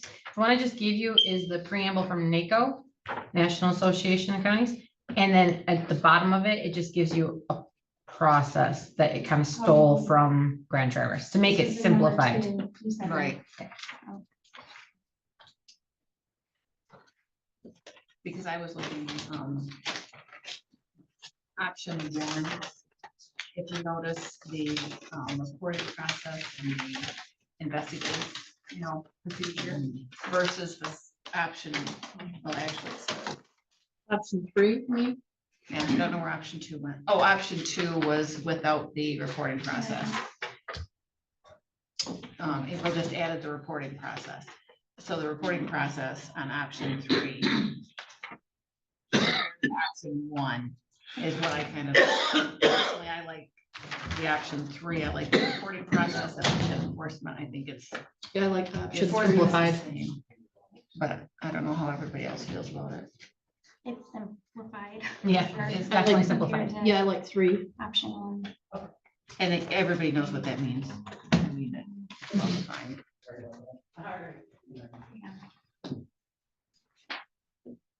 To the rest, maybe I can choose. The tone of the policy will be changed anyway to reflect the tone. You know, the policy book will be written in the same tone, I'm sure, when the lawyer gets done. So.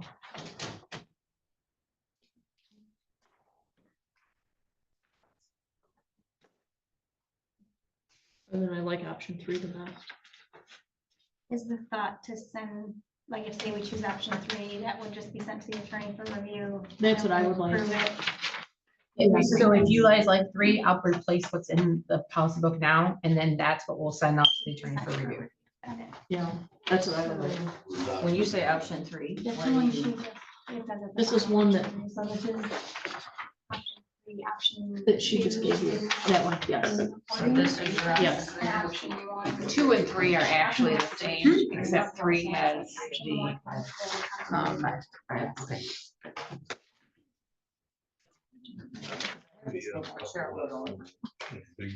And then I have what April said. Public scrutiny. I'll double check. Wide open. Yeah. Three. Everybody's own personal opinion. Yeah, it's true. There's something like people that don't like them like that. Just so I'm clear on what you guys are all calling option 3. Is it what you just gave me? yes, that's what I just read. Yeah, well, because when Mary talked to me, when we used the Grab and Traverse, it was just too much. And so she asked if there was a way we could pull parts of that out and simplify it with the number 2, so that's what that is. what And is I number literally 2? just did it before the meeting. And Supposed to know what number 2 is. This. that's board rules, that's the next part. Okay, so, all right, so I don't have your number, this is one I have. Mhm. But this is the one that you guys all like, and this. That's the one I need. That's the new piece, that's why I brought that up first. Any thought? I think Bob's comment made you want to repeat your comment. There's a bullet. So maintain a positive image to pass constant public scrutiny. That's pretty wide open in definition of. One person might think they're acting appropriately and another might have a problem with it. It's just. Like, is it too subjective? Which bullet point are you looking 2, for? 3, 4, 5, 6. I think his concern is that it's too subjective because who's determining what the positive image is for public scrutiny? Yes. Versus.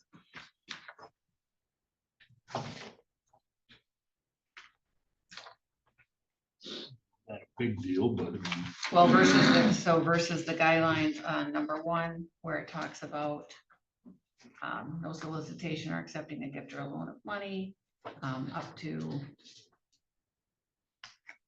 versus that, is that what you're comparing it to? That's what I would compare it to. Is that what you're saying? no, just in general, somebody just doesn't like you and you say you're not. Right. Upholding a positive image. So what did you think of option 1? Because, Sorry, go ahead. Option 3 is what I'm looking at. right, but comparing it to the option 1, what were your thoughts on that? Oh, that, okay. I think, well, if you want to see on my computer, you can. I don't have it printed. I might have printed.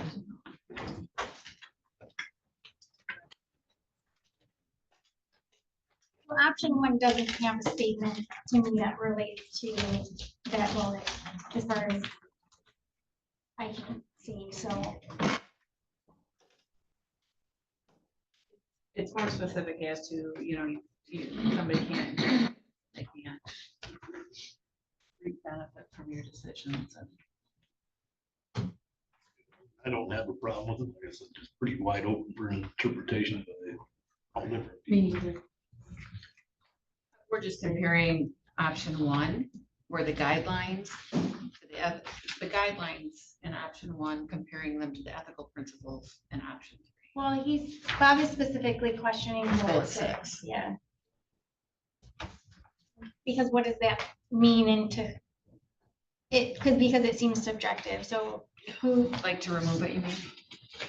I mean, maybe, I mean, kind The attorney might tell you if it can stay or go, or if there's anything you can say about it or do it. I can put a note next to that of. one to Put a note review next that. to that, maybe he can even come up with just some, A lot of Better things are kind of language. subjective, like maintain a respectful attitude toward employees and other public officials, colleagues, and associates. Just That's somebody's kind got a of, gruff personality, somebody could take it the wrong that's way. kind of why we put the whole reporting and the enforcement side of it, that way it becomes like you have to have a physical complaint about it, and then what steps you have to take to deal with it.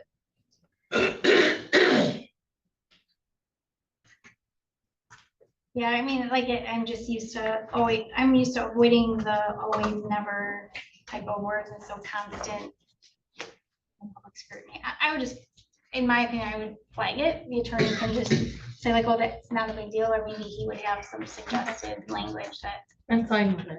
sounds better, I don't know. I put a note next to it on mine, Yep. and then That's fine. I agree. so are you guys good with option 3 other than that? I agree with Michelle. Yeah, I Yeah. prefer the reporting process. Okay, so I will add that to the policy book for attorney review. Okay, board rules. Yes, the paper is what you're gonna add, except for you're gonna ask about this option Right. number 6, bullet down. He's gonna review the whole thing anyway. Yeah. But just play it. Special, That's- yeah. That's the one. And maybe just even a note, go through that whole section to make sure that, you know, we don't need to clarify something. Probably should do a motion to replace Okay. section 2.5 with option 3. That way I can add it To in there. replace 2.5 with option 3. Motion support, all in favor, say yes. Yeah. Yes. Opposed, no. Opposed, passes. Board rules, what did we have left on that? No, We you updated still, what- We updated what Cheryl had requested No, with the. you still had other, do you want, we needed to discuss, if we were gonna discuss any more policies, so we can pinpoint which ones we want to talk about still before we can send it all out. I am working through that. I know I said I've been on vacation. You just want me to table this for next meeting again? If you do that, maybe next week, I can get through stuff. and work on Let's put it for the 1st of August. it. Okay. That, Yeah. like, because if I do I'll put next it, week- because I think I have a few things on the 24th, so let's do the August 1st meeting, the first Okay. meeting in August. So it'll give I'll- us time. Yep. Okay. To pinpoint specific. Well, we've already covered. We already did. I know the board was courteous enough to give me a little more time because I did have a few things I still had comments on. So I was, at the last meeting, we talked about me Yeah. getting with April and kind of having to fill in her spreadsheet. Reviewing our notes and making Yeah, sure we're not looking through missing the something. notes. Yeah. So we're, And so for board rules approval, we're gonna No, wait till, not that one. We were just finishing up on the review of approved update policies. got it, And 'Cause I- this form that, you know, that April had sent out before, yes, on that side, it tells you what we've already changed. got it, And that's really useful, so okay. that when you're looking at them, you know. where we've It's been. nice because it shows the section. the Exactly where we are. section yeah. and where it is. Okay. So I'll take that. Now, go on the board rules. Now go into the board rules. The one copy of the board rules I printed out for you guys, I printed it before Cheryl had sent her email back to me. Board rules. So I did fix what she had said in her email about the reconsideration of vote. I changed it to the Robert Rules statement that she told me to say, so that's fixed in the copy I currently have. But I'd already printed it also. I didn't want to print it all again for you. That's 2.5. Yes. So I sent her what you guys have in front of you, and then she emailed back that she was good with it, except the 2 points that she mentioned. I fixed the one, and the other one you had said we were having to have attorney review. Yeah, the attorney needs to review that because. So with all the statements and questions and comments we made at the last board meeting, I put those all into here. So they're all added in now. Like the copy of the board rules will be posted on the county's website for viewing, so I took that out of that one section that Cheryl wanted removed, and I put it just at the very top. I fixed the part about the special meetings that she had asked. The reconsideration of vote that she added. Still the notes for reviewing those specific numbers. And you made notations in points of the attorney to review. Yep. And then you see that under the 3.3, I removed G. That's where I added to the very top of the other one. The points for the attorney to review. Yes, it's right. Yeah, it's right there. It's under the grade. You got it. I'm sure. Oh, I Page see, three. yeah. You know what I'm sorry. saying? Yeah, I see. what you're And saying. she's done several There was different. another one. Yeah. I flagged a few things for the attorney to review as well. I can just send them to you. I mean, they're kind of in the, some over in the same section, but a little bit more specific. So I could just send those to you unless you want to. Yeah. Oh, that'd be fine. The only other things that I added, so I updated the committee minutes and written records to do I removed all, you can see in blue, I just put county board meetings and finance, personnel, and sheriff committee meetings, because those are the only two we keep minutes for. So I updated that. And the wording of what, the county clerk shall be responsible for taking these minutes. So that's all updated. And then at the part underneath order of business, I put regular board meetings are available to attend on Zoom. This is a viewing platform and public participation will not be recognized on the platform. And then I added the ADA statement because we need to have that in there. And that order of business, everybody review that. That would be the new agenda. Okay. So I will set that up for the next agenda if you guys are good with it. Well, we can approve the board rules. Yes, yes. Do we want to wait for the attorney though to review? I would say you could probably do the same thing you just did with the code one. Send it to A them. motion to approve these as your new rules, and then upon attorney Yeah, and then approval. we can start on the new agenda. Yeah. I like that. Okay. I'd make the motion to accept the board rules with the caveat that he will be reviewing the areas that we have cited and that Michelle will bring whatever other questions able to you, before. I'll second. I'll second. Okay, we have motion and support. Any discussion? All in favor, say yes. Yeah. Yes. Opposed, say no. Motion would have to accept the board rules as written with the caveat that the attorney will We'll be reviewing what we have review requested. what Yeah. changes were made. Yeah, that way we can start the new agenda process.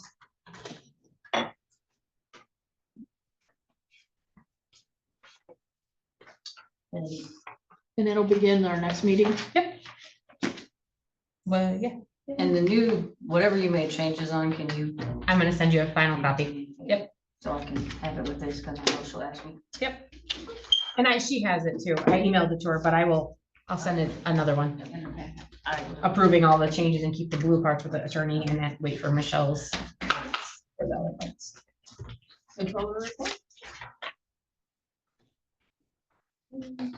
All right. All right, so we're still trying, I can kind of, I had my report earlier, but I have some updates since then, so. The debris sites, been working on that. I did get a hold of ING, talked to Alan Berg and asked him if we could possibly get any information from him on shipping for our sites. He gave me the contact information, and looped the guy in that handling his debris sites, to help me. I have not gotten a response back from him yet, so I'm kind of at the mercy of that. But we did call and find other places that were, willing to come and ship mulch, basically the Briley site, because Buttles is being taken care of still by Bedrock Express. And then, so it was a quote for $2,400, which is not bad considering. I talked to Sheboygan County, and the city of Sheboygan had to actually pay like almost $26,000 Ooh. to chip their site. So I mean, kind of a pretty good deal. The thought process on that is if we have them come in and mulch all that, then we could have somebody come set up a specific time, like have a monitor there like we did for drop off, have a monitor there for people to pick up mulch. So like community people, if they wanted any use of the mulch, they could come and get some of it to help kind of get rid of it. Otherwise, that's the only options I have right now. Opening the debris sites back up, that's pretty much not happening. We don't have the sites to do it, so I don't have any options for that. So we would still have to pay for someone to come get the mulch out before the permit expired as well. technically, but because it's private land, maybe not. On that site in Yeah. particular. But we'd have to do it on Hunt Road. Yes. Well, But- no, I've learned that because it's an old pit, I have to talk to Todd on that. But if Hunt Road did not have a lot compared to our other places, maybe we can push that into spent parts of the pit and we won't have to worry about it. But I'll work on that with Todd. Yeah, the county is doing that. So chipping costs should get reimbursed, Yes. very, even for the private site too. Mhm. So if you guys are okay with me going with that quote, if I don't find another one within the next week, I'll have them come out there and do that. Fine with that. I don't think you're gonna find much better. than I don't think you are either. Do you need a motion? Yeah, sure. That would probably be great. Yep, I'd make a motion to accept. You go ahead and you can finalize that I'll second that. for chipping. I'm sorry, it was your motion for what? Was it 2,400 or 2,600? I would say not to exceed. Maybe give me a $5,000 cap, because I don't know for sure if he's, once he visits it, if he looks at Hunt Road too, it could be in that range, but So it might I'm be gonna try to multiple find somebody sites. underneath that cost price to get them here. Okay. Yeah, make a motion for the controller. Up to $5,000 to find shipping services for our debris sites. Motion by you, second by Hamlin to start the chip for the controller, to start the shipping process at the debris sites, but not to exceed what? 5,000. 5,000. It's all reimbursable, right? Yeah. And I'll use the same funds I've been using in the contingency fund that we have to pay for it for now, until we can get reimbursed. Has there been any further information on? Nope. Hurry up and wait.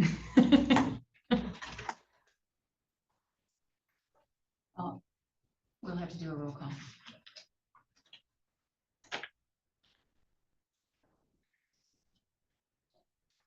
Devon, Yes. Hamlin, Yes. Altier, Yes. Hardee's, Yes. LaRose. Yes. Okay, continue on.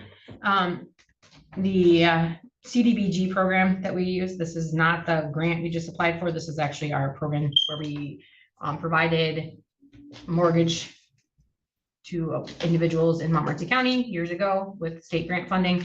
And then every year we have to report on the end of June 30th is the deadline. We have to say how much we've received back from those people who paid off those loans.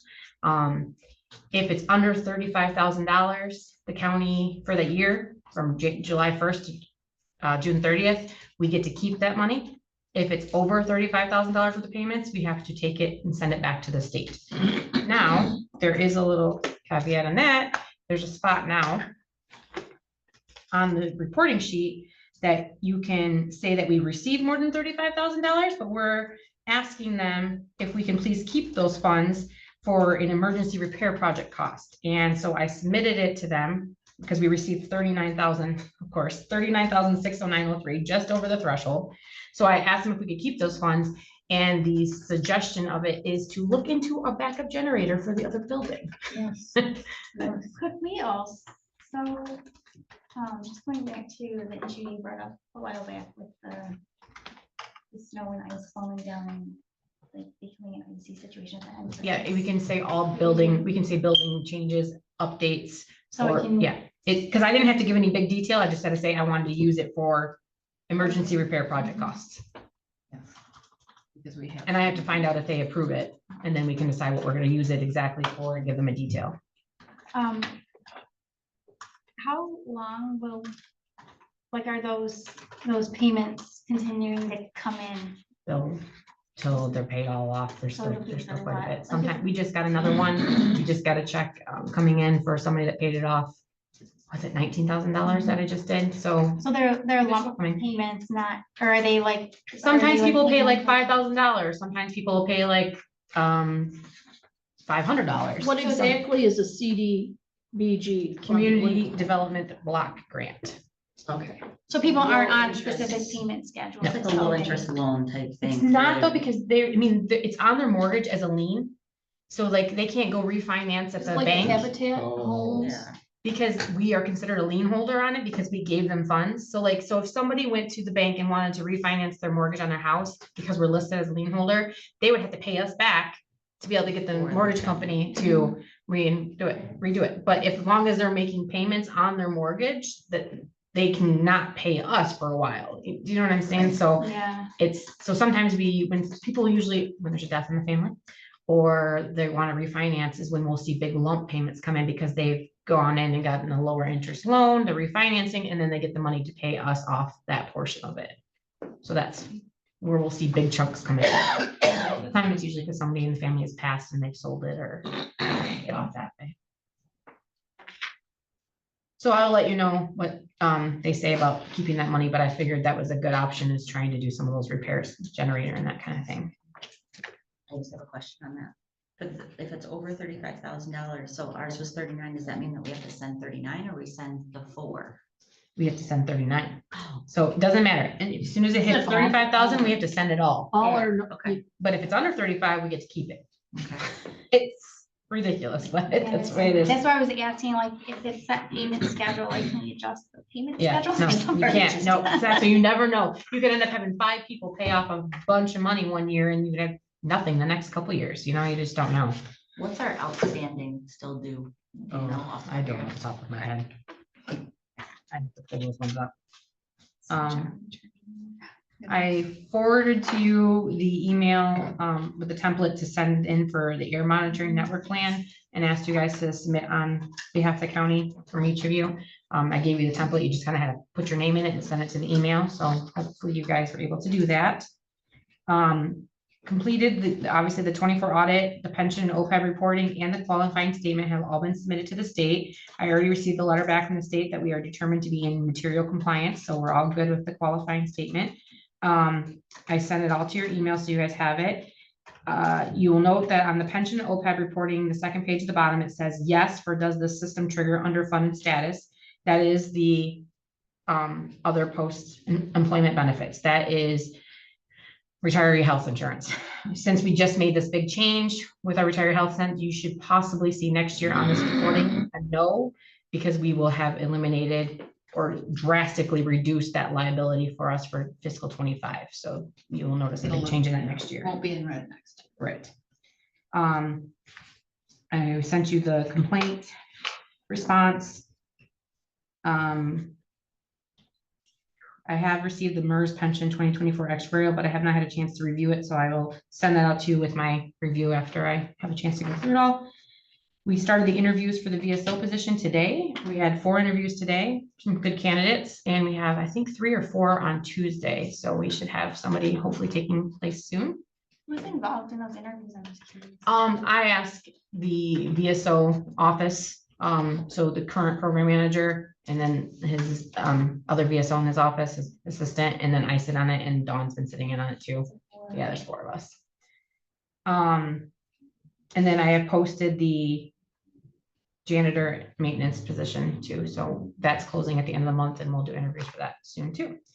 I have on here that I submitted the CDBG urgent need grant. I've already received the approval back from CDBG for that. So we are getting that $272,000. Part of the requirement on that is we have to have a posting of public notice for hearing. So basically people can comment on that, the generator portion of it. So that'll be on the July 24th board meeting. I already put that posting on our website and it's gonna go outside on our doors. Basically just stating if people have commentary on the generator and the grant application at all, then they can give us those comments, and I have to submit that to MEDC.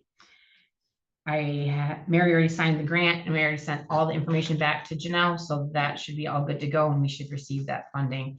The $200,000 though, I just found this out because I kept asking this question, like, how do we choose who gets the money? Like, how does it go to which pantries? And I had an email from the Eastern Food Bank saying that they were told that they get that full amount of money. I'm like, that doesn't make sense. Why would it come to Montmorency County if it's just going to go to the Eastern Food Bank?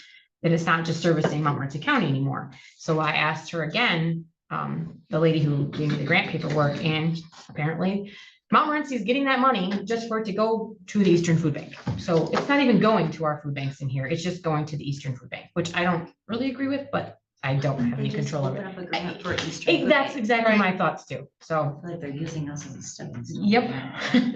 That's exactly my thoughts. So that's everything on that report, but I have more things that have happened since I sent that out. I provided in your packets today a copy of just a solar panel resolution, just to review. It's not necessarily going to be on the next meeting, but just kind of look at it, think of things you might want to add or take away. And I bring this up because as of July 16th, there is going to be a final meeting in Sheboygan County approving with the Planning Commission solar farm. And it is supposed to be upwards of 400 acres. And the companies that are putting these solar farms in are paying these landowners a heaping pile of money to have these solar panels put on these farms. They followed and checked all the boxes for their planning commission, so they're going to get approved in Sheboygan County. It will probably not be very long before it comes to Montmorency at some point. So some kind of resolution stating that you guys don't want that to happen, or keep our control over it somehow, it would probably be a good preemptive thing to get in place. Just because it's probably coming down the pipeline here soon. I'd like to do whatever we have to start that, because I oppose that. The problem I see with this is these people see money, okay? They're gonna get paid $800 an acre for every year on a 40-acre parcel. Yeah, it's a great amount of money, but how long? Because they might only pay that for 5 years. And then when they stop the project, the landowner is now responsible for the cleanup. I've Like- heard that their taxes changed to commercial Mhm. also. A lot of people don't realize Yeah. that. That's a huge. Yep. A huge difference when you're paying your taxes. Kind of dovetails with, in the paper, they had that DNR halts the solar projects on state Mhm. land. That was just in their paper. I told you I received the letter from NEMCOG about the EDA asking us to send in a letter of support opposing the proposed elimination of the Economic Development Administration, that $595 million. So if you guys are okay with me taking the letter that Doug sent me, putting it for the county and sending it out, I will take care of that. I'll forward you a copy of his too. I thought he sent it to everybody. But if you guys are good with that, I will go ahead and get that sent out. Is everybody okay with that? I'm fine with that. Okay. The opioid settlements, a lot is happening with that right now. I added you. Did you get my email? Yeah. Don't know what to do with it. Yeah, you'll just, it's nothing, because we've already done all the paperwork on it, so we'll receive the payments. What's happening right now is that the judges basically said that they weren't gonna do any more, they didn't want to hear it anymore in court. So basically, they can either settle or it's dismissed or whatever. So as long as we're okay with the payment that's coming at us, we don't have to do anything. But if we were going to dispute it in any way, then we'd have to do something. So our attorney says, as long as we're okay with the payments coming in, we don't have to do anything. So there's just a lot of emails coming in with that right now, but we don't actually have to do anything with it currently. I think I got everything from.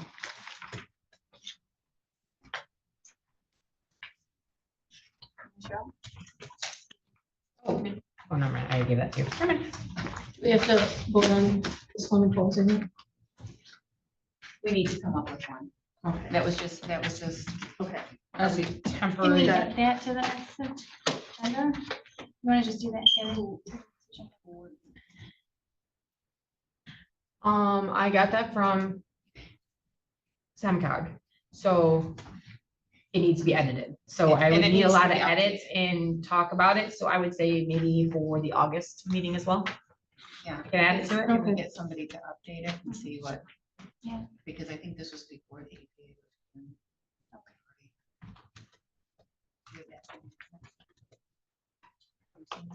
I have seen it.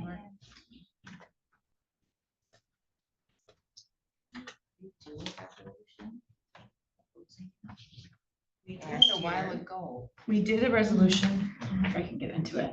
I feel like it was last Yeah, year. till August. Our August meeting. will Opposing revisit solar that. farms So and now- releasing the control or something. Right, so I'm thinking at this point, we should ask for it back. resolution. seeking back.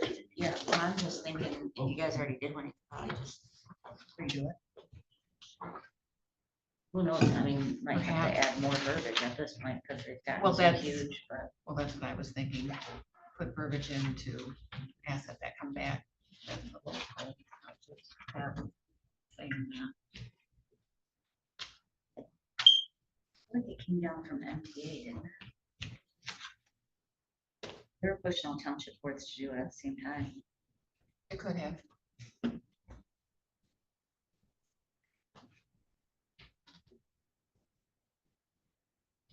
While you're looking for that, Michelle, we'll move on to committee reports. Okay. With substance use disorder, just have some numbers, the total number of admissions, for fiscal year so far. Alcohol admissions, we have 1,513. Barbiturates, 12. Just gonna go through a few of these. Marijuana, we had 70, prescription methadone, 410. Opiates and synthetics, 210. It's lower than it was last year at this time, about 20% lower. So whatever we're doing out there seems to be helping, so.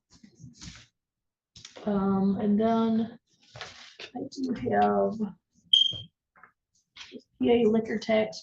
It says, at the end of the NMRE's fiscal year, there will be excess SUD block grant funding available. It'll be used to offset the liquor tax expenses as opposed to lapsing the SUD block grant funding in reverse. If the SUD block grant funding runs in a deficit, the PA2 funding is used for treatment deficits, normally for under or uninsured clients. So, And that's in our Northeast. yes, our Northeast Michigan, yes. What two committees is that? What's the name of the committee? Our committee. It's Northeast Michigan, Northern Michigan Regional Entity. It's SUD, substance use disorder. Any others? No, that's it. Just to make committees. I found the resolution. It was 2024-04, support to restore local control for wind and solar operations. So it wasn't specifically for solar farms, but it was about local control. So Yeah, it wouldn't hurt to have another one specifically There's so stating much of it. solar farms. Right. And I forgot a big part of my report. Kind of have bad news. Our choice for candidate for emergency manager, I got an email. He rescinded personal and professional reasons that came up down there. He can no longer fill the position. But I reached out to Sarah and she is going to have an answer to me tomorrow.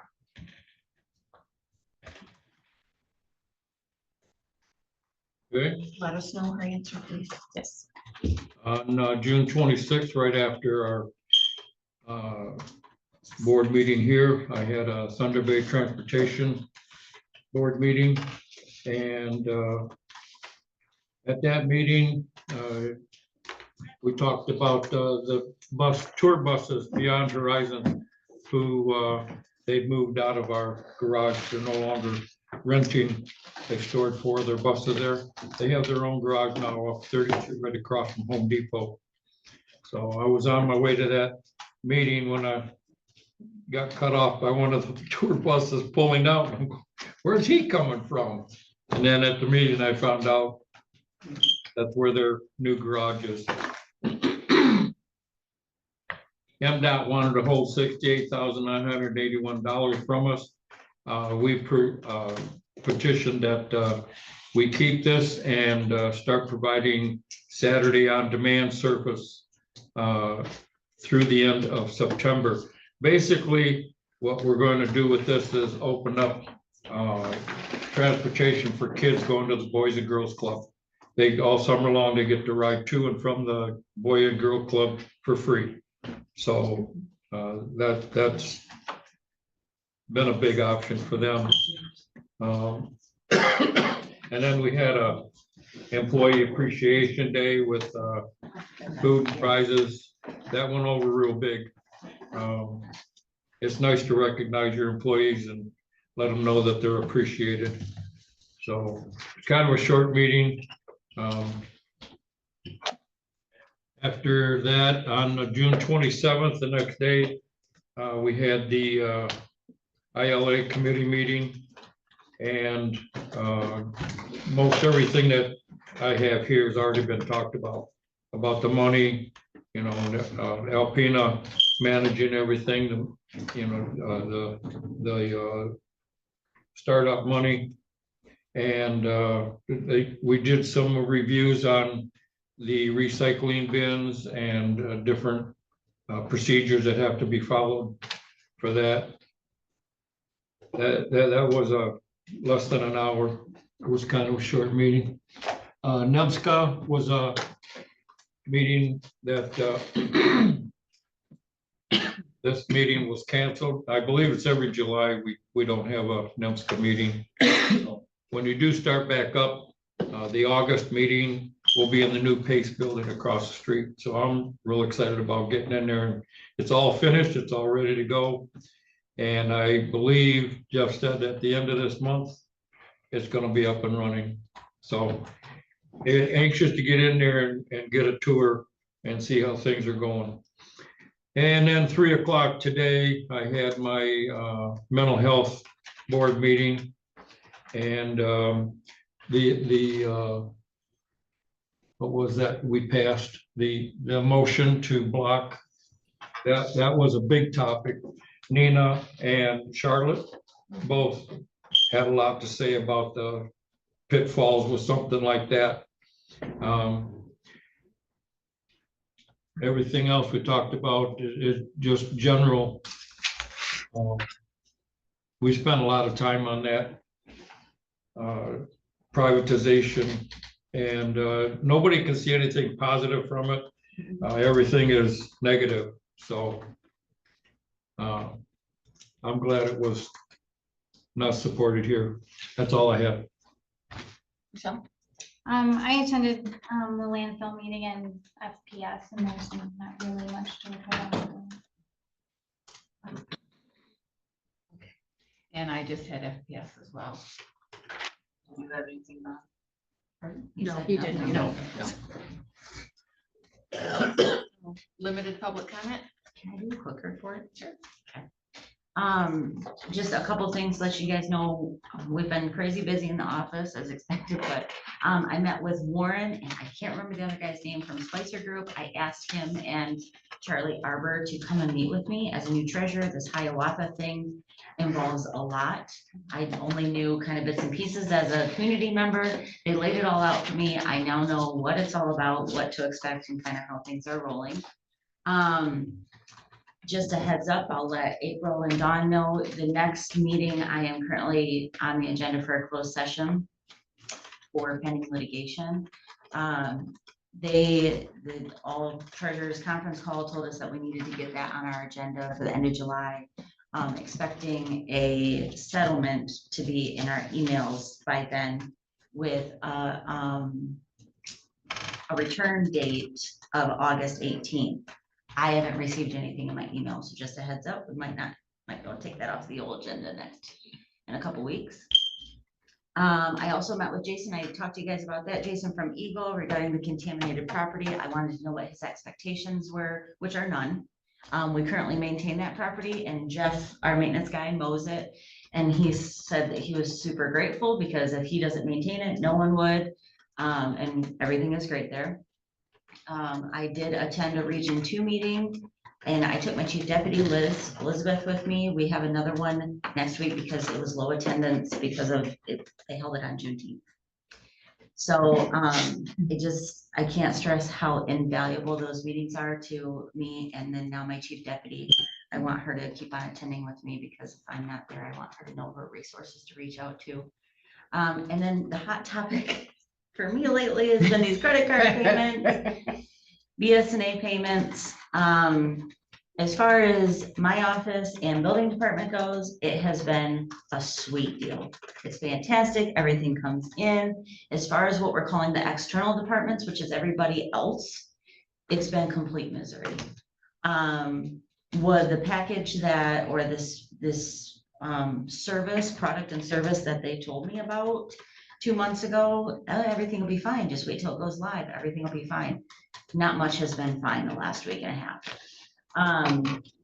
All of the payments are coming in now. As of Monday, we got all the departments live, so they are taking payments. The money is coming in the bank.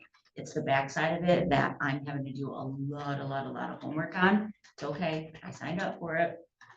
But I just wanted to kind of publicly say too, as an apology to our residents, that the credit card system was down Wednesday and Thursday. Thankfully, it was a holiday weekend.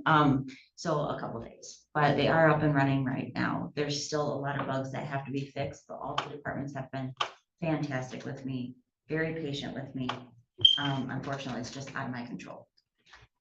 Last week, I wanted to call BSNA and say, take your stuff back, we're done. It's been frustrating. to They say should the have least. provided, and Lindsay and I had this conversation, anytime you do a changeover like that, there should have been a lot of back work done by lot. BSNA in our system, building that all up so that when you hit live, it's literally live. It goes. And the guy who did her, to set her up, It's been failed her miserable. miserably. It's been miserable. So I started with one guy. He was a sales guy, went to another gal. Conveniently, she was on vacation the last week and a half, probably because it was, it's holiday week, whatever. So knowing that she was gonna be off for that week and a half, she ditched my project on this poor guy named DL. I don't think that anybody told DL the extent of what I wanted it to be. So there was, I was communicating with him, but he kept on saying, it'll be fine when we go live. It'll be fine. Just wait, you'll see. Well, we went live Nobody could get anything. and it was bad. Lindsay couldn't even see the module. Nothing. Yeah, I didn't have permissions for the module, all the background GL information. We're still working on it. It's not perfect by far, but we're getting there. I'm still looking at the possibility, if I can't get these external departments up and running to their expectations, I would never expect another office to move backwards. This was supposed to be forward progress. I have talked to the sales consultant. He is very clear that I'm unhappy with the service, and that within the next week or two, I'll make the executive decision to say, you're done. I will revert the other offices back to PayGov. We know it was a good solid system. He has said, because I've made it very clear that I'm unhappy, that they would refund us for those EMV chip readers. And then we would just purchase EMV chip readers through PayGov and put the external departments on PayGov. This all started by just being PCI compliant with the EMV chip readers. BSNA had the best price, they sold me the whole package. So the departments have been fantastic. They're so patient with me. So that's the update on the old credit card thing, but that's it.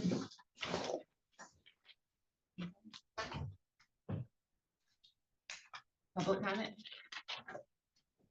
I'm just interested to see what you guys came up with the fleet cars for the police department. Kind of against the fleet cars. I think what you should do is use the 2 cars that you're already leasing and find out how it works before you do the whole fleet. That's my comment about that. My second comment is I was here 7 months ago telling you guys, I think you should look at the solar stuff that was coming into from Gaylord over in the Lewiston area. And you guys felt that it was no concern of yours and didn't really have any interest in it. Well, I think you need to look at it because it is going to be your interest, because all the farmlands are going to be taken because of the money situation. And they're not guaranteeing any of these people how long this money is going to come in. I've researched it an awful lot. I got a lot of friends with the DNR, talked to them about it. So I don't think it's a good thing. And the farmers that are retired and they can't get their families to be farmers, which is over in Presque Isle. If you guys get a chance, go ride to Presque Isle, check it out, because that's what we're gonna see here in Montmorency County. I think you guys could stop this in Montmorency County by the farmers that are good farmers. They lease land so they can plant their stuff, so they can harvest their animals. I know a lot of farmers in Hillman I know a lot of farmers that lease land. I know a lot of farmers are looking for places to lease land. So I don't think Montmorency County is maybe the same as we're over in Posen area. Because I talked to a lot of Posen farmers when I was over there. Their kids didn't want to be a farmer. They're old. They want to get out. That was their only out. But I don't think that they realized the money's gonna shut down after they build these things.